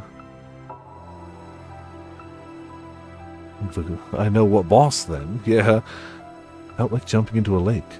I mean, not that there's any bad boss theme, but I know what boss. There's definitely one that stands above others. I couldn't make sense of how I'd ended up in such a position. Just a few months earlier, I'd been living back in my family's estate, hardly a worry in the world. Nellie had been healthy and happy. It hadn't been exciting, no, but I had figured that was how things would always be. That one day I would fall for some noble girl, Nellie would get jealous, and I would have to spend several days, or even weeks, pacifying her. You have no idea. No idea. Everyone would be happy, a life free of troubles, because that was normal, and I was normal. So what was I doing living in some tiny cottage so far from home? Feeding my sick sister miracle blood? What was I doing walking beside this barbarian? What was I doing at all?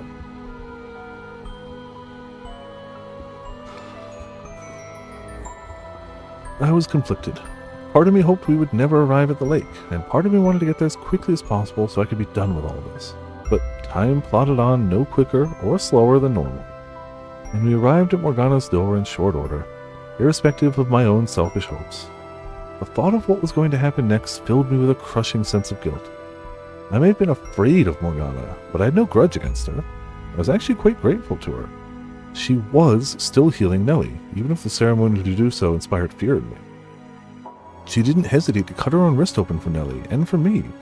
She didn't grimace or even frown, though I knew it had to hurt. I knew damned well she wasn't a bad person, that she hadn't done anything to warrant being taken into custody. She might very well have been a genuine saint. There I was, selling her out because a man with a sword threatened me.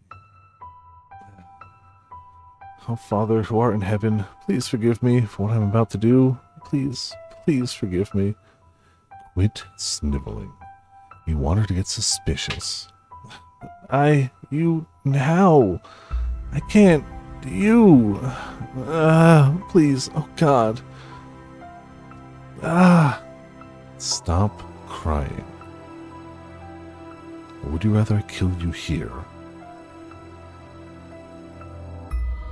Just close your eyes. It'll be over before you know it. And do it. All on the witch.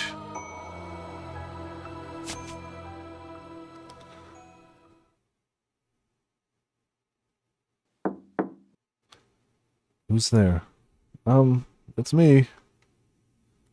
I'm not here about Nellie today. I'm sorry for being so distant lately. I want to talk things over. Thought I heard a faint gasp at the door. Then she responded. I want to talk to you too.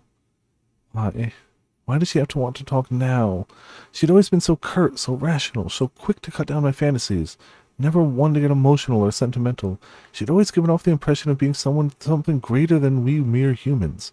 Always been so aloof, never giving any indication she thought anything of me at all. So why? Why does she sound like a normal girl now? Why was her voice trembling slightly when she said she wanted to talk? Why now, of all times?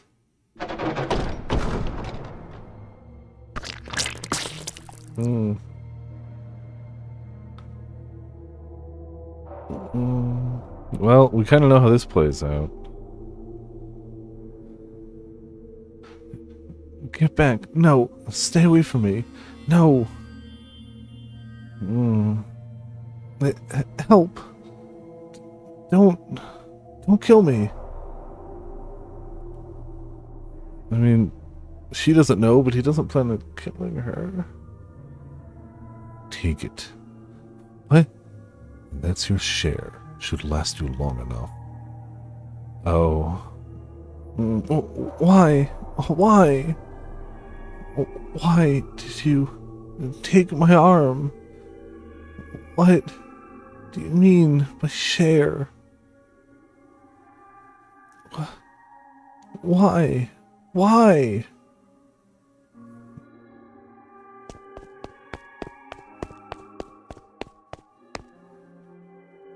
It all happened in less than a minute. I told her I wanted to talk. She opened the door. Then I heard a sound like the wind whipping past my ear. And the next thing I knew, her cottage was covered in blood. Never once did I expect anything to happen how it did. When he'd said he wanted to capture her, I took it to mean exactly that. I hadn't thought he would turn brutal, that he would do something so horrific. After the man cut her arm off, Morgana tumbled to the floor, floundering about as he watched, blood trickling down the curved blade in his hand. Yeah.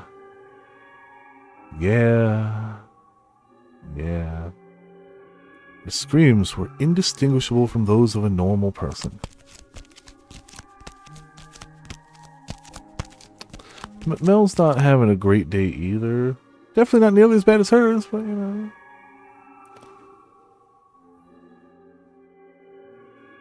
Her arm! Kneeling in the grass at the lakeshore, I vomited, and I vomited, and I vomited. The things I had seen in the cabin were far too much for me to handle. I tossed the arm, Morgana's arm, the man had given me, into the lake. What else was I supposed to do with it? It was an arm! A human arm! You'd have to be insane to go around carrying someone's severed arm. I tried to convince myself it was all a dream, some terrible nightmare, but I could still feel the warmth of her skin fresh in my hands. The warmth of her blood on my fingers, dragging me back to reality. My mind couldn't keep up with the flood of thoughts and emotions and images. I wanted to close my eyes, but I was still too afraid I would find the bloodbath in the cottage on the back of my eyelids, which left me with nothing to do but wail. I was horrified at what I had done. I knew that I was the one who had set it all in motion. If I had kept quiet, Morgana wouldn't have had her arm cut off. I didn't want to admit it was my fault. I didn't want to accept that I had caused it. I did nothing wrong. It's not my fault. He threatened me. So it's not my fault. I had no choice. I didn't do anything. I frantically scrubbed my blood-soaked clothes in the lake. As I watched the red cloud spread, I knew I was defiling something pure and beautiful, but my awareness of that fact was slowly dissipating like the blood through the clear water. By the time I had gotten all the blood off of my clothes, the sun was beginning to set. I came back to my senses at the sound of a bird chirping and quickly recalled that I had left Nellie alone at the house. My legs were shaking and I could barely keep myself upright, but remembering her gave me enough motivation to drag myself back home. If she hadn't been there waiting for me, I seriously might have thrown myself into the lake instead. Mel? What's the matter? What's the matter, dearest Mel? Where have you been? Mel? I'm so sorry. What? I'm sorry, I'm so sorry. Will you ever be able to forgive me? Dearest Mel, I never meant for this to happen. I'm so sorry. Please, I'm begging you to forgive me. I'm begging you. Were you not able to get my medicine? Is that what you're crying about? It's not that big a deal. It's not that big a deal, Mel. I'm just fine, honest. I'm all right. Thanks. I wanted to forget everything. I wanted to forget about my involvement, about the horrible things I caused to happen. But whenever I lay down to go to sleep, I heard her screams, Morgana's animalistic howls. I saw her cottage, blood splattered everywhere, and I felt her severed arm, still warm in my hands. From that day on, what sleep I got was hardly restful. Nellie probably didn't notice anything through her feverish haze, but I'm willing to bet I looked like hell. Praying time would cause the memory to fade. I started looking for doctors again. Instead of clinging to a miracle, I would try to have Nellie's sickness cured the way normal people did. At some point, though, all that money I had been given started running low. If I thought about it for 2 seconds, I would have seen it coming. I hadn't exactly been frugal in my attempts to find a cure for Nellie, nor had I been especially concerned about money before she fell ill. I was so used to living like an aristocrat, I hadn't succeeded in breaking those old habits, which left me with only one thing I could do for Nellie: be with her day in and day out. Every day that passed, I lost a little more hope. If I couldn't do anything and Nellie died, I would be utterly alone. And that was what scared me more than anything. The nightmares were eating away at me, leaving me nowhere to run. And if I didn't have someone there with me, I wouldn't have been able to hold myself together. After 3 or so days of me sitting by Nellie's bedside, hardly moving, there was a knock on the door.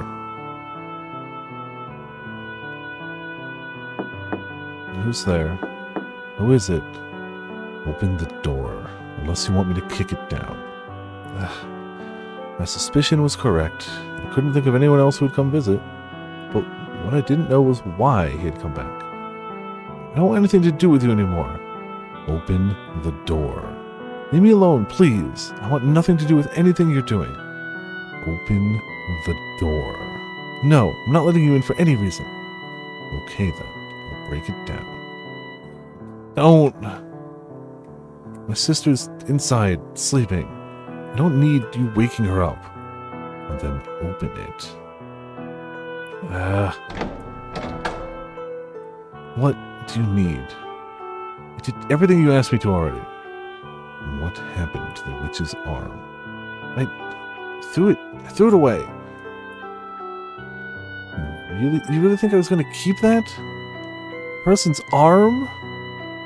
Mel, what's going on? Do we have a visitor? Nellie, I should get them something to drink. Don't worry about it, Nellie. You get some sleep, alright? Can we go outside? I'd really rather not talk in here. Fine by me. I can threaten you as easily out there as I can in here. So, that's your sister. Explains why you look so much alike. That's none of your damn business. You wanted the miracle blood to cure your sick sister, did you not? And you're telling me you threw the arm away. Ah. Are you interested in getting more blood? What?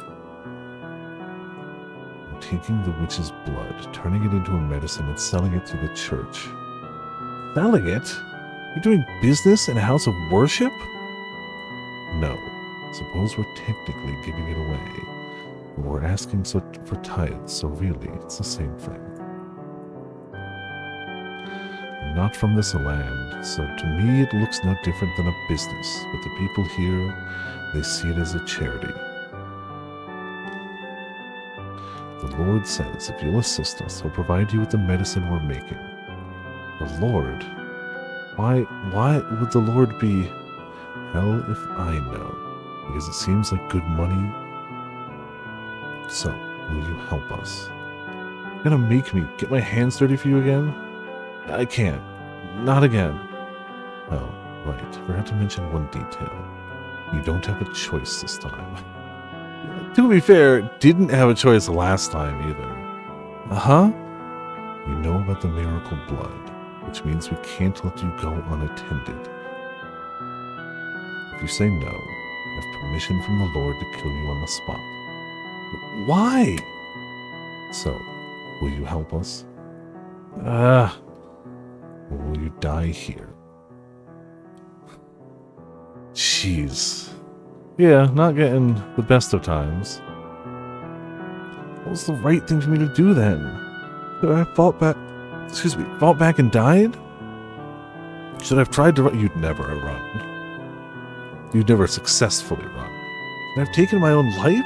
I'm sure you've heard enough to know by now that I'm a weakling, a pushover. I didn't have the spine to do anything but agree to meet with the Lord. He told me about the mansion and he gave me one of a set of 3 keys. I wanted so badly to get rid of the key, but with that man's shadow constantly hanging over me, I couldn't bring myself to do it. Not when I could be the next one to end up losing a limb or two. There was no way I could have disobeyed them. And that's everything that happened 6 months ago. Every day since I arrived here, I've brought Morgana breakfast and supper. She doesn't say anything, but I saw it in her eyes the first time I stepped through that door. How could you do that to me? Never looked her in the eyes since. Because I'm too afraid of what I might see in them.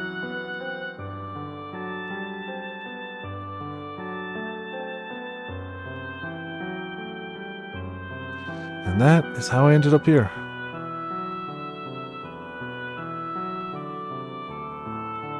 So he was threatened.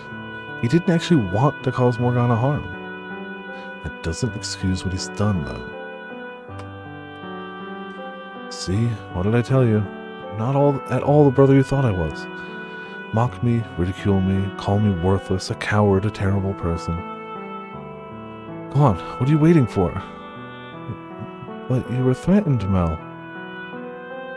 He said he would hurt me, hurt you. That's the only reason you went along with him. You didn't do anything wrong, dearest Mel. The other man is the bad guy, not you. You did the best you could. You didn't have a choice. A terrible man forced you to do everything. Nellie, you didn't do anything wrong, dearest Mel. No, I didn't. I didn't do anything wrong. I had no other choice. And that's not true. All you're doing is closing your eyes. What? You mustn't coddle yourself. What was I supposed to do then? Don't be mean to my Mel. Did you really do the best you could? Did you even once try to do something about the situation, as hopeless as it may have seemed? Could you not even conceive of any other options? Could you not have come up with something else to say at Morgana's house? Something that might have given her even the slightest clue she was in danger. But when she opened the door, did you do anything? Did you even so much as attempt to stop him? My legs were shaking so bad I couldn't move. There's no way I could have stopped him. Then at the very least, you shouldn't have fled. You should have stayed and told her the truth. That you weren't there willingly, and maybe she wouldn't have felt so utterly betrayed. But he was there. You think I could have actually stayed there with him? Not a chance. And it's not like Morgana would have... She opened the door because she trusted you. She isn't the easiest person to read, but she was opening up to you. And what did you do with that trust? Stop it. Please, you've made your point. It's not all Mel's fault either. If anything, he's a victim. He was just trying to protect me. Were you listening to anything he said, Nellie? You were not Mel's first priority. He did what he did for his own sake. What did you expect me to do? Pull courage I don't have out of thin air? What's so wrong with self-preservation? There was nothing I could have done to stop him. I'd love to see you try to do any better. Then maybe you'll understand how scared I was, how little I could have done. Must be nice to be an outsider, to talk about my experiences like you know anything, analyze my decisions, go on about what I should have done. You don't have a damned clue how terrifying it all was, how I felt having to go through it.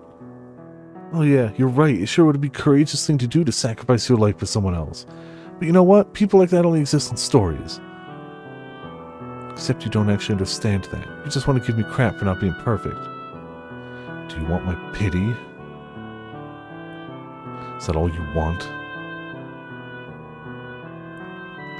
If I tell you I feel bad for you, and oh how hard it must have been, will that satisfy you? Do you not want to know what you can do now? What's even left to do? Nothing I do is going to make her situation any better. It won't make her arm come back. All is not yet lost. Open your eyes. Take a good long look inside yourself. Think about what you can do.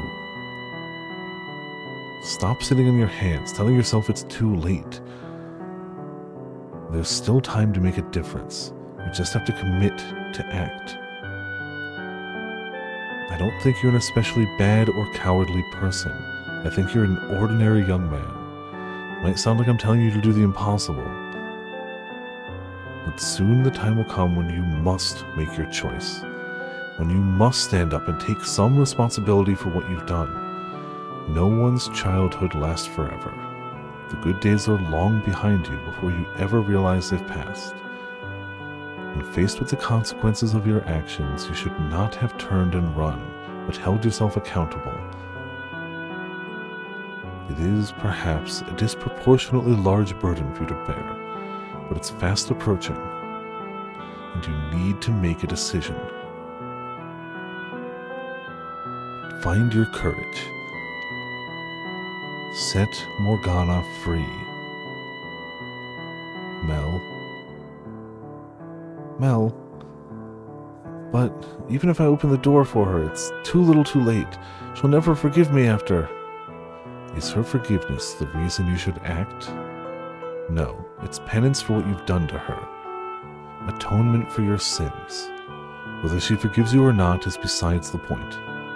The question on the table right now is whether you are going to do the right thing. And what about her blood? Without Saint's blood, Nellie won't... You don't have to worry about me, dearest Mel. My life isn't so important that I want to take someone else's away to keep it. I'll think about what I can do to help too. It's partially my fault after all. So please, Mel, set the Saintess free. Your quiet life is built on a foundation of lies, And I know that by now, you've realized there's no real value in a life like that. You wanted to do something about this. You sought salvation. Salvation? But who would give it to me? I already told you I would. But why? Because I promised you. Do you expect me to believe that? Yes. If you choose to sit here and wallow in your regret, there's no going back. Now is your only chance to make a change. Mel? Alright. I'll help you. Set her free. Dearest Mel, I knew all along that was what I needed to do, but I could never bring myself to act on it. There was no way I could accomplish anything alone. I'm basically helpless on my own. Everything about this is so completely outside anything I've ever had to deal with before, so I had no way of having any idea what I was supposed to do about it. God can be pretty cruel. Why would he force a boy like me to make such a difficult choice? Yes, he can be. You were made to be part of a more normal, less tumultuous world. But you've come too far to go back to that. So the least you can do is change the world you're in now. Yeah. I doubt it. I need to remind you, but you know, you can't get in with only my key. You need all three, and the other two, they don't feel an ounce of remorse. Taking their keys won't be easy. Easy or not, we have to get them. And I'm sure there's a way. There must be. Just so we're clear, you're not going to overpower them. The guy with the sword's much stronger than you, and he knows how to use a blade. And he's the Lord's bodyguard, so you're not getting near the Lord either. Even the two of us together wouldn't stand a chance against him. You seem pretty weak from the looks of you. Who knows, maybe I am stronger than you. God, I really do want to hit this boy. Deep breaths, Mikhail, deep breaths. There must be some way we can get their keys. I know they both have people they're close to. Huh? People they're close to? We can talk about that later. Now that you've made your decision, talking with me isn't your top priority, is it? Mel. Nellie. I'm sorry for involving you in all this. And I'm really sorry for being, well, what I am. I'm no prince, that's for sure. You always were my prince, though, dearest Mel. You did your best to be the brother I wanted you to be. Honestly, I adored the way you fawned over me. All that affection just felt so good. What? It made me feel like I was special, important. Having someone to care for, to pamper, it was empowering.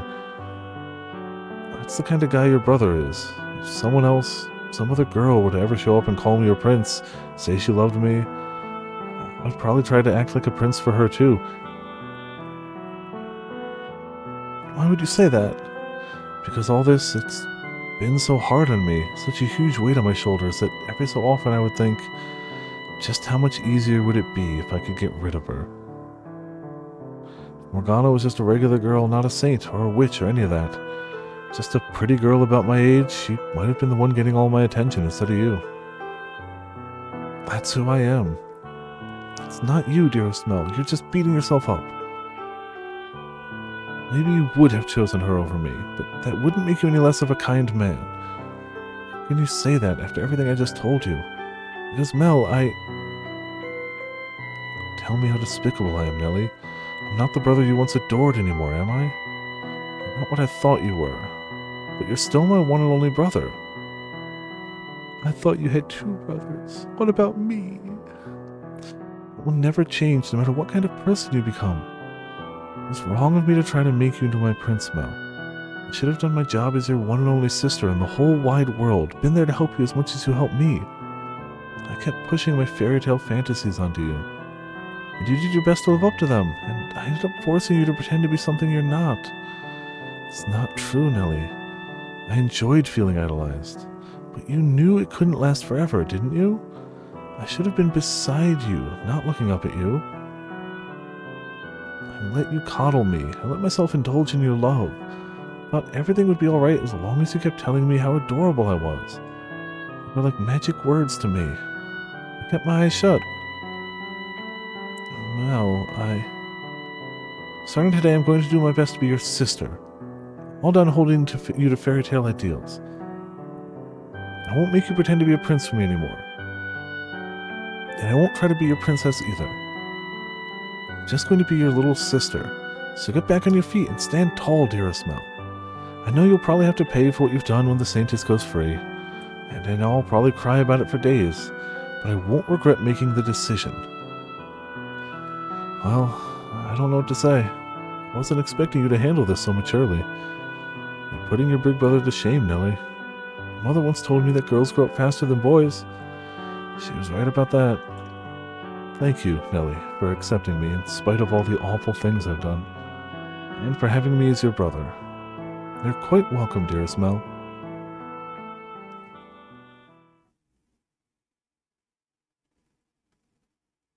Well, looks like that's one problem solved.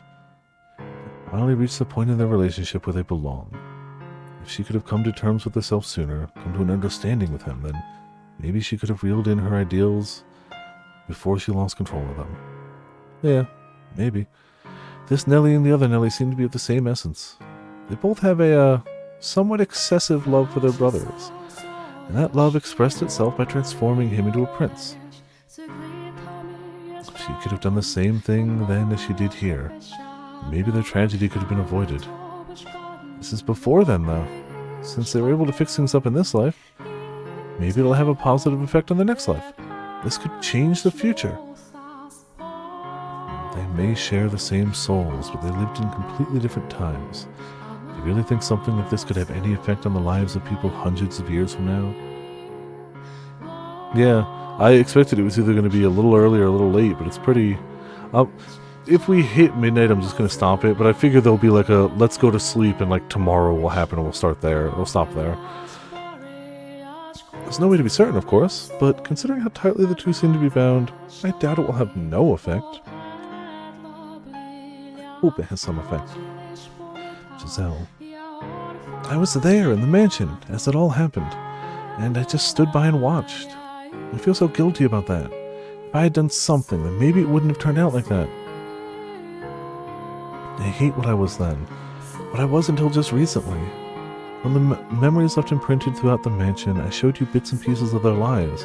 And as I told you their tale, the only thing I contributed was despairing commentary. I don't feel like you were that critical of them. I absolutely was. I talked about them like they were somehow beneath me. Yes, you did occasionally offer an opinion on someone or something you showed me beyond the doors.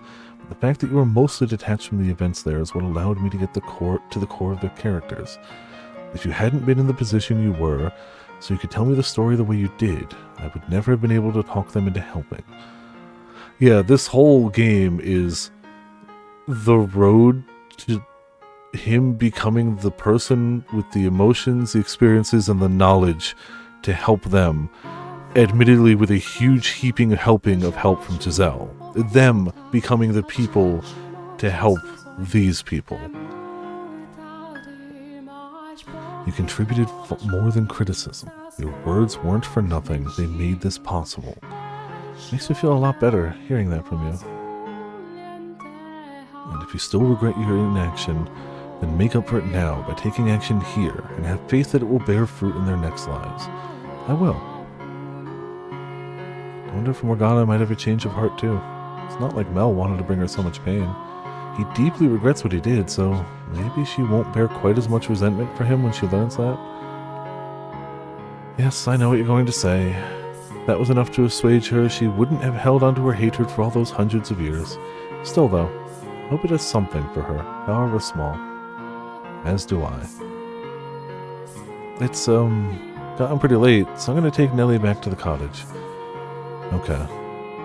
If you have some secret plan to get the other two keys, could you fill me in on it tomorrow? Sure. Also, I could get you another room if you wanted. This one isn't the nicest. Oh, no, it's fine. I've come to realize I'm more at home in less comfortable environments. Mikhail, I'm just imagining it. Was that as depressing as it sounded? That's not quite what I was going for. Well, anyway, if you're fine with it, suit yourself. Say, I've got one huge lingering question, if you wouldn't mind enlightening me. Yes? Why would you go to such lengths for me? You seem to know Morgana, so I can understand why you would be fighting for her. But me? I had a part in putting her in that tower. You have every reason to hate me, so why would you want to help me?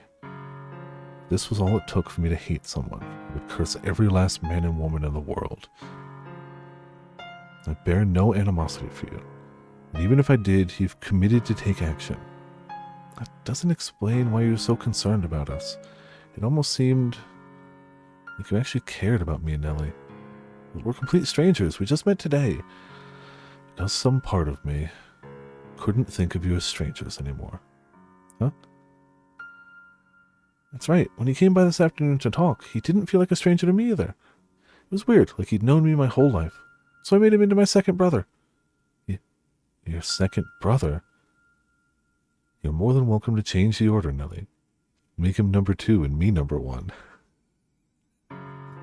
I wish I could join in and be a big sister number 1.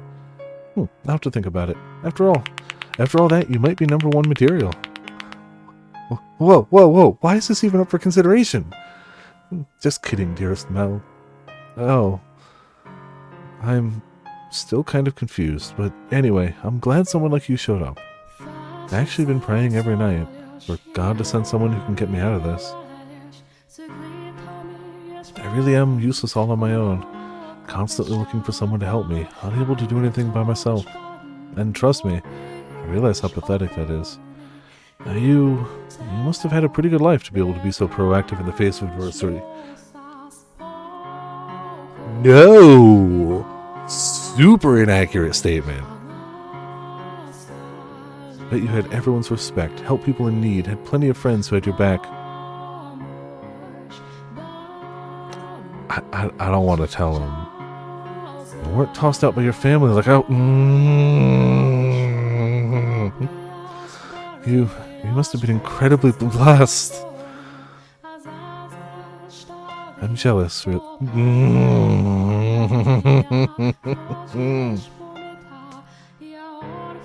Sorry, I came out of nowhere, I know. Well, I should be going. See you tomorrow. Good night, Mikhail. Brother number 2. Good night. Mikhail. He wasn't trying to be... Yes, I know. I just thought it was rather funny. I'm not taking a stand because I've been blessed, but because I've got nothing left to lose. I fight for Morgana because I understand what it's like to be tortured day after day. Having experienced the loss of my siblings, I didn't want the 2 of them to go through the same thing.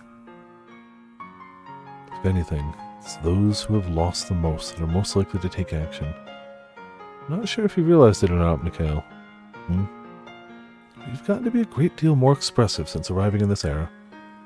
I can't see your face, but I can hear it in your voice, and I can feel it in your presence. So I'm sure it's showing there too. Making all sorts of faces I've never seen before. Some of the things you've lost, you seem to be getting back. So you can't say you've got nothing left to lose anymore.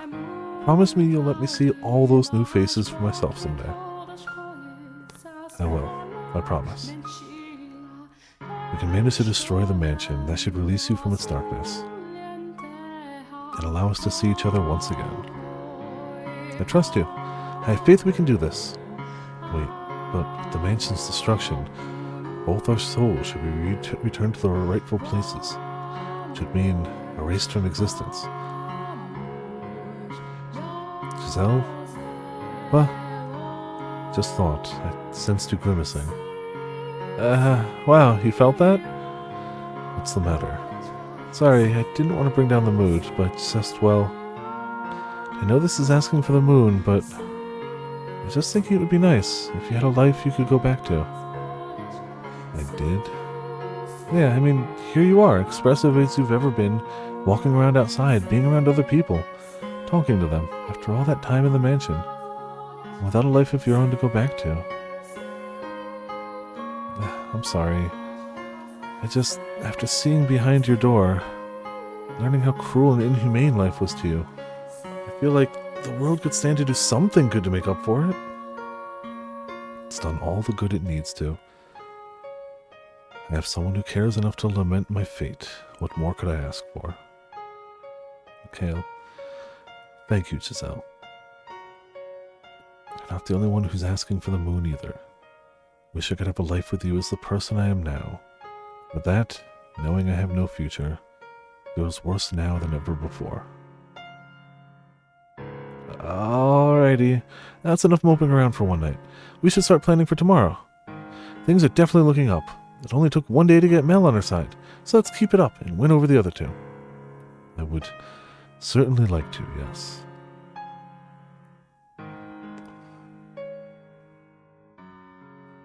Yeah, you would have to pull some trickery for sure. And I can definitely see why they went with no voice acting for this. For sure. Voice acting can add a lot to a story, especially an emotional story, but it has to be the right story. It has to be the right story you're trying to tell, and it can take away from something. Even if we're talking still high-quality voice acting, even if we're not talking about the quality of the voice acting, it simply being there can detract from something. Usually, yes. Usually. But there are, like, certain things, certain types of stories, certain mysteries and reveals could definitely be hampered by it, and certain comedic things. Like, I still stand by the fact that I think if Hildebrand was ever voiced, it would be far less funny. It would still be great, but it wouldn't be the same. Yeah. I mean, understanding any of these characters at this rate, like... Even without hitting credits at this point, the two main themes seem to be understanding other people. Three themes. Understanding other people, understanding yourself, and not letting bad times ruin you as a person. Those seem to be the big overarching three. Yes, there's still love. Yes, there's still family. Yes, there's still destined lovers and whatnot. But knowing yourself, knowing others, and not letting the bad things that are inevitable to happen in life keep you from being a good person. And that is the thing that really sets Mikhail apart. He's been broken. And honestly, Giselle too.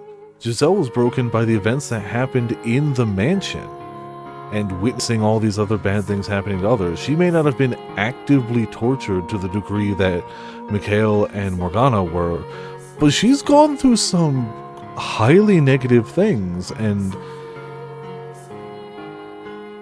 they both needed a bit of help. I guess that's another... Well, I mean, that's a standard thing in any type of media, is it's okay to lean on others for help. Like, needing help is not bad. It's human. Yeah. Man, when we started and we were just getting depression, I was like, damn, writing's really good and we're just getting depressed. Like, you know, that's kind of what we signed up for, I guess, you know? But seeing now that the blocks have all been building to make these characters to the point in their existence where they can truly help these other characters that we've only seen in depressing backstories, they both know themselves and understand the plights of what the others have been through enough to actually help. Yeah. With a lot of understanding of other people and a not insignificant amount of embracing what has brought you to this point in your own life has led them to actually be capable of helping. I have no idea how we're gonna humanize and help the next two characters, but I truly believe that the writing will support and these characters will be capable of it in a very believable way.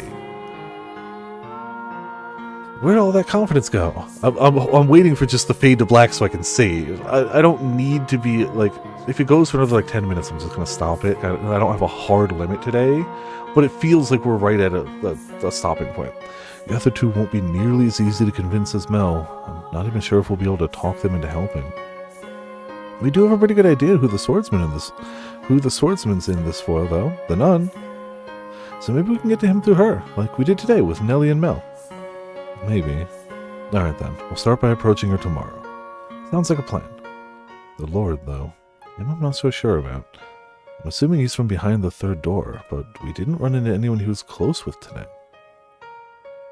And in Morgana's telling of the events of the Harvest Festival, she only mentioned 5 people. Let's see. The Lord, the swordsman, Mel, Nellie, and the nun? There's one person unaccounted for. Just haven't run into them yet, that's all. If he's the man from the third door, I can't imagine she won't be here. Who's losing their confidence now? In any event, tomorrow we talk to the nun. I only hope it goes as well as it did today. You've got me, you don't have anything to worry about. Or, all things considered, you might not even need me. No, I wouldn't say that. You handled Mel pretty amazingly, though. I'm not going to lie, my heart was pounding the whole time. I was afraid you were going to slip up and say something boneheaded. We managed to keep it together, and I didn't have to come to the rescue. Well, I could make a book of quotes out of your performance today. Oh, for the love of God, please don't. So I'm not concerned at all. Say whatever you think is the right thing to say. I'm more than happy to sit back and watch. The more you pile on the expectations, the more afraid it makes me that I'm going to trip up. Besides, I don't think I could have done any of that without you. Why not? Well, my life was hardly as pride-worthy as Mel seemed to think, so I don't really feel like I had a right to talk to him like that. But knowing you were there, urging me on, was what allowed me to act without hesitation. So, thank you. No thanks necessary, but if you say so, then you're more than welcome. I'm glad I could be of assistance, if just a little. That you were. Now, let's keep this momentum up tomorrow. It's getting a bit late, though, so you should probably get some sleep. What is it? Kind of don't want to sleep. What? Why not? For somewhat childish reasons. No, are you sad you won't be able to hear my voice? Are you lonely, you poor dear? I am. What? That's the last thing I expected you to admit to. Okay, well, do you want to stay up and talk for a little longer then? Not too long, though. You need to rest up for tomorrow. And who knows, maybe I'll show up in your dreams if you wish hard enough.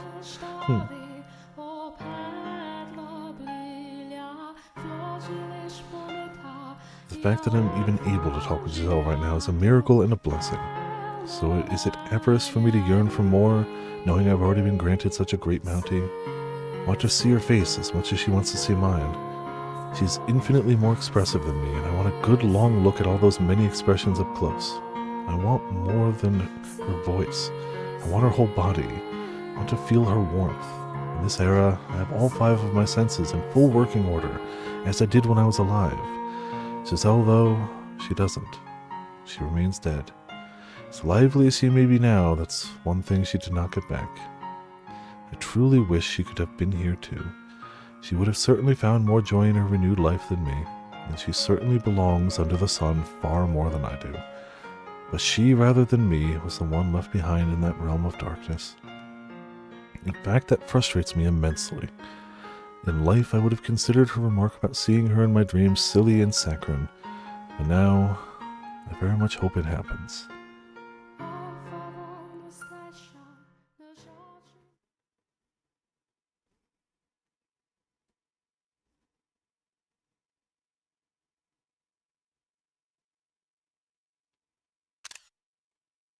Two days. I'll save as soon as we get to an actual screen.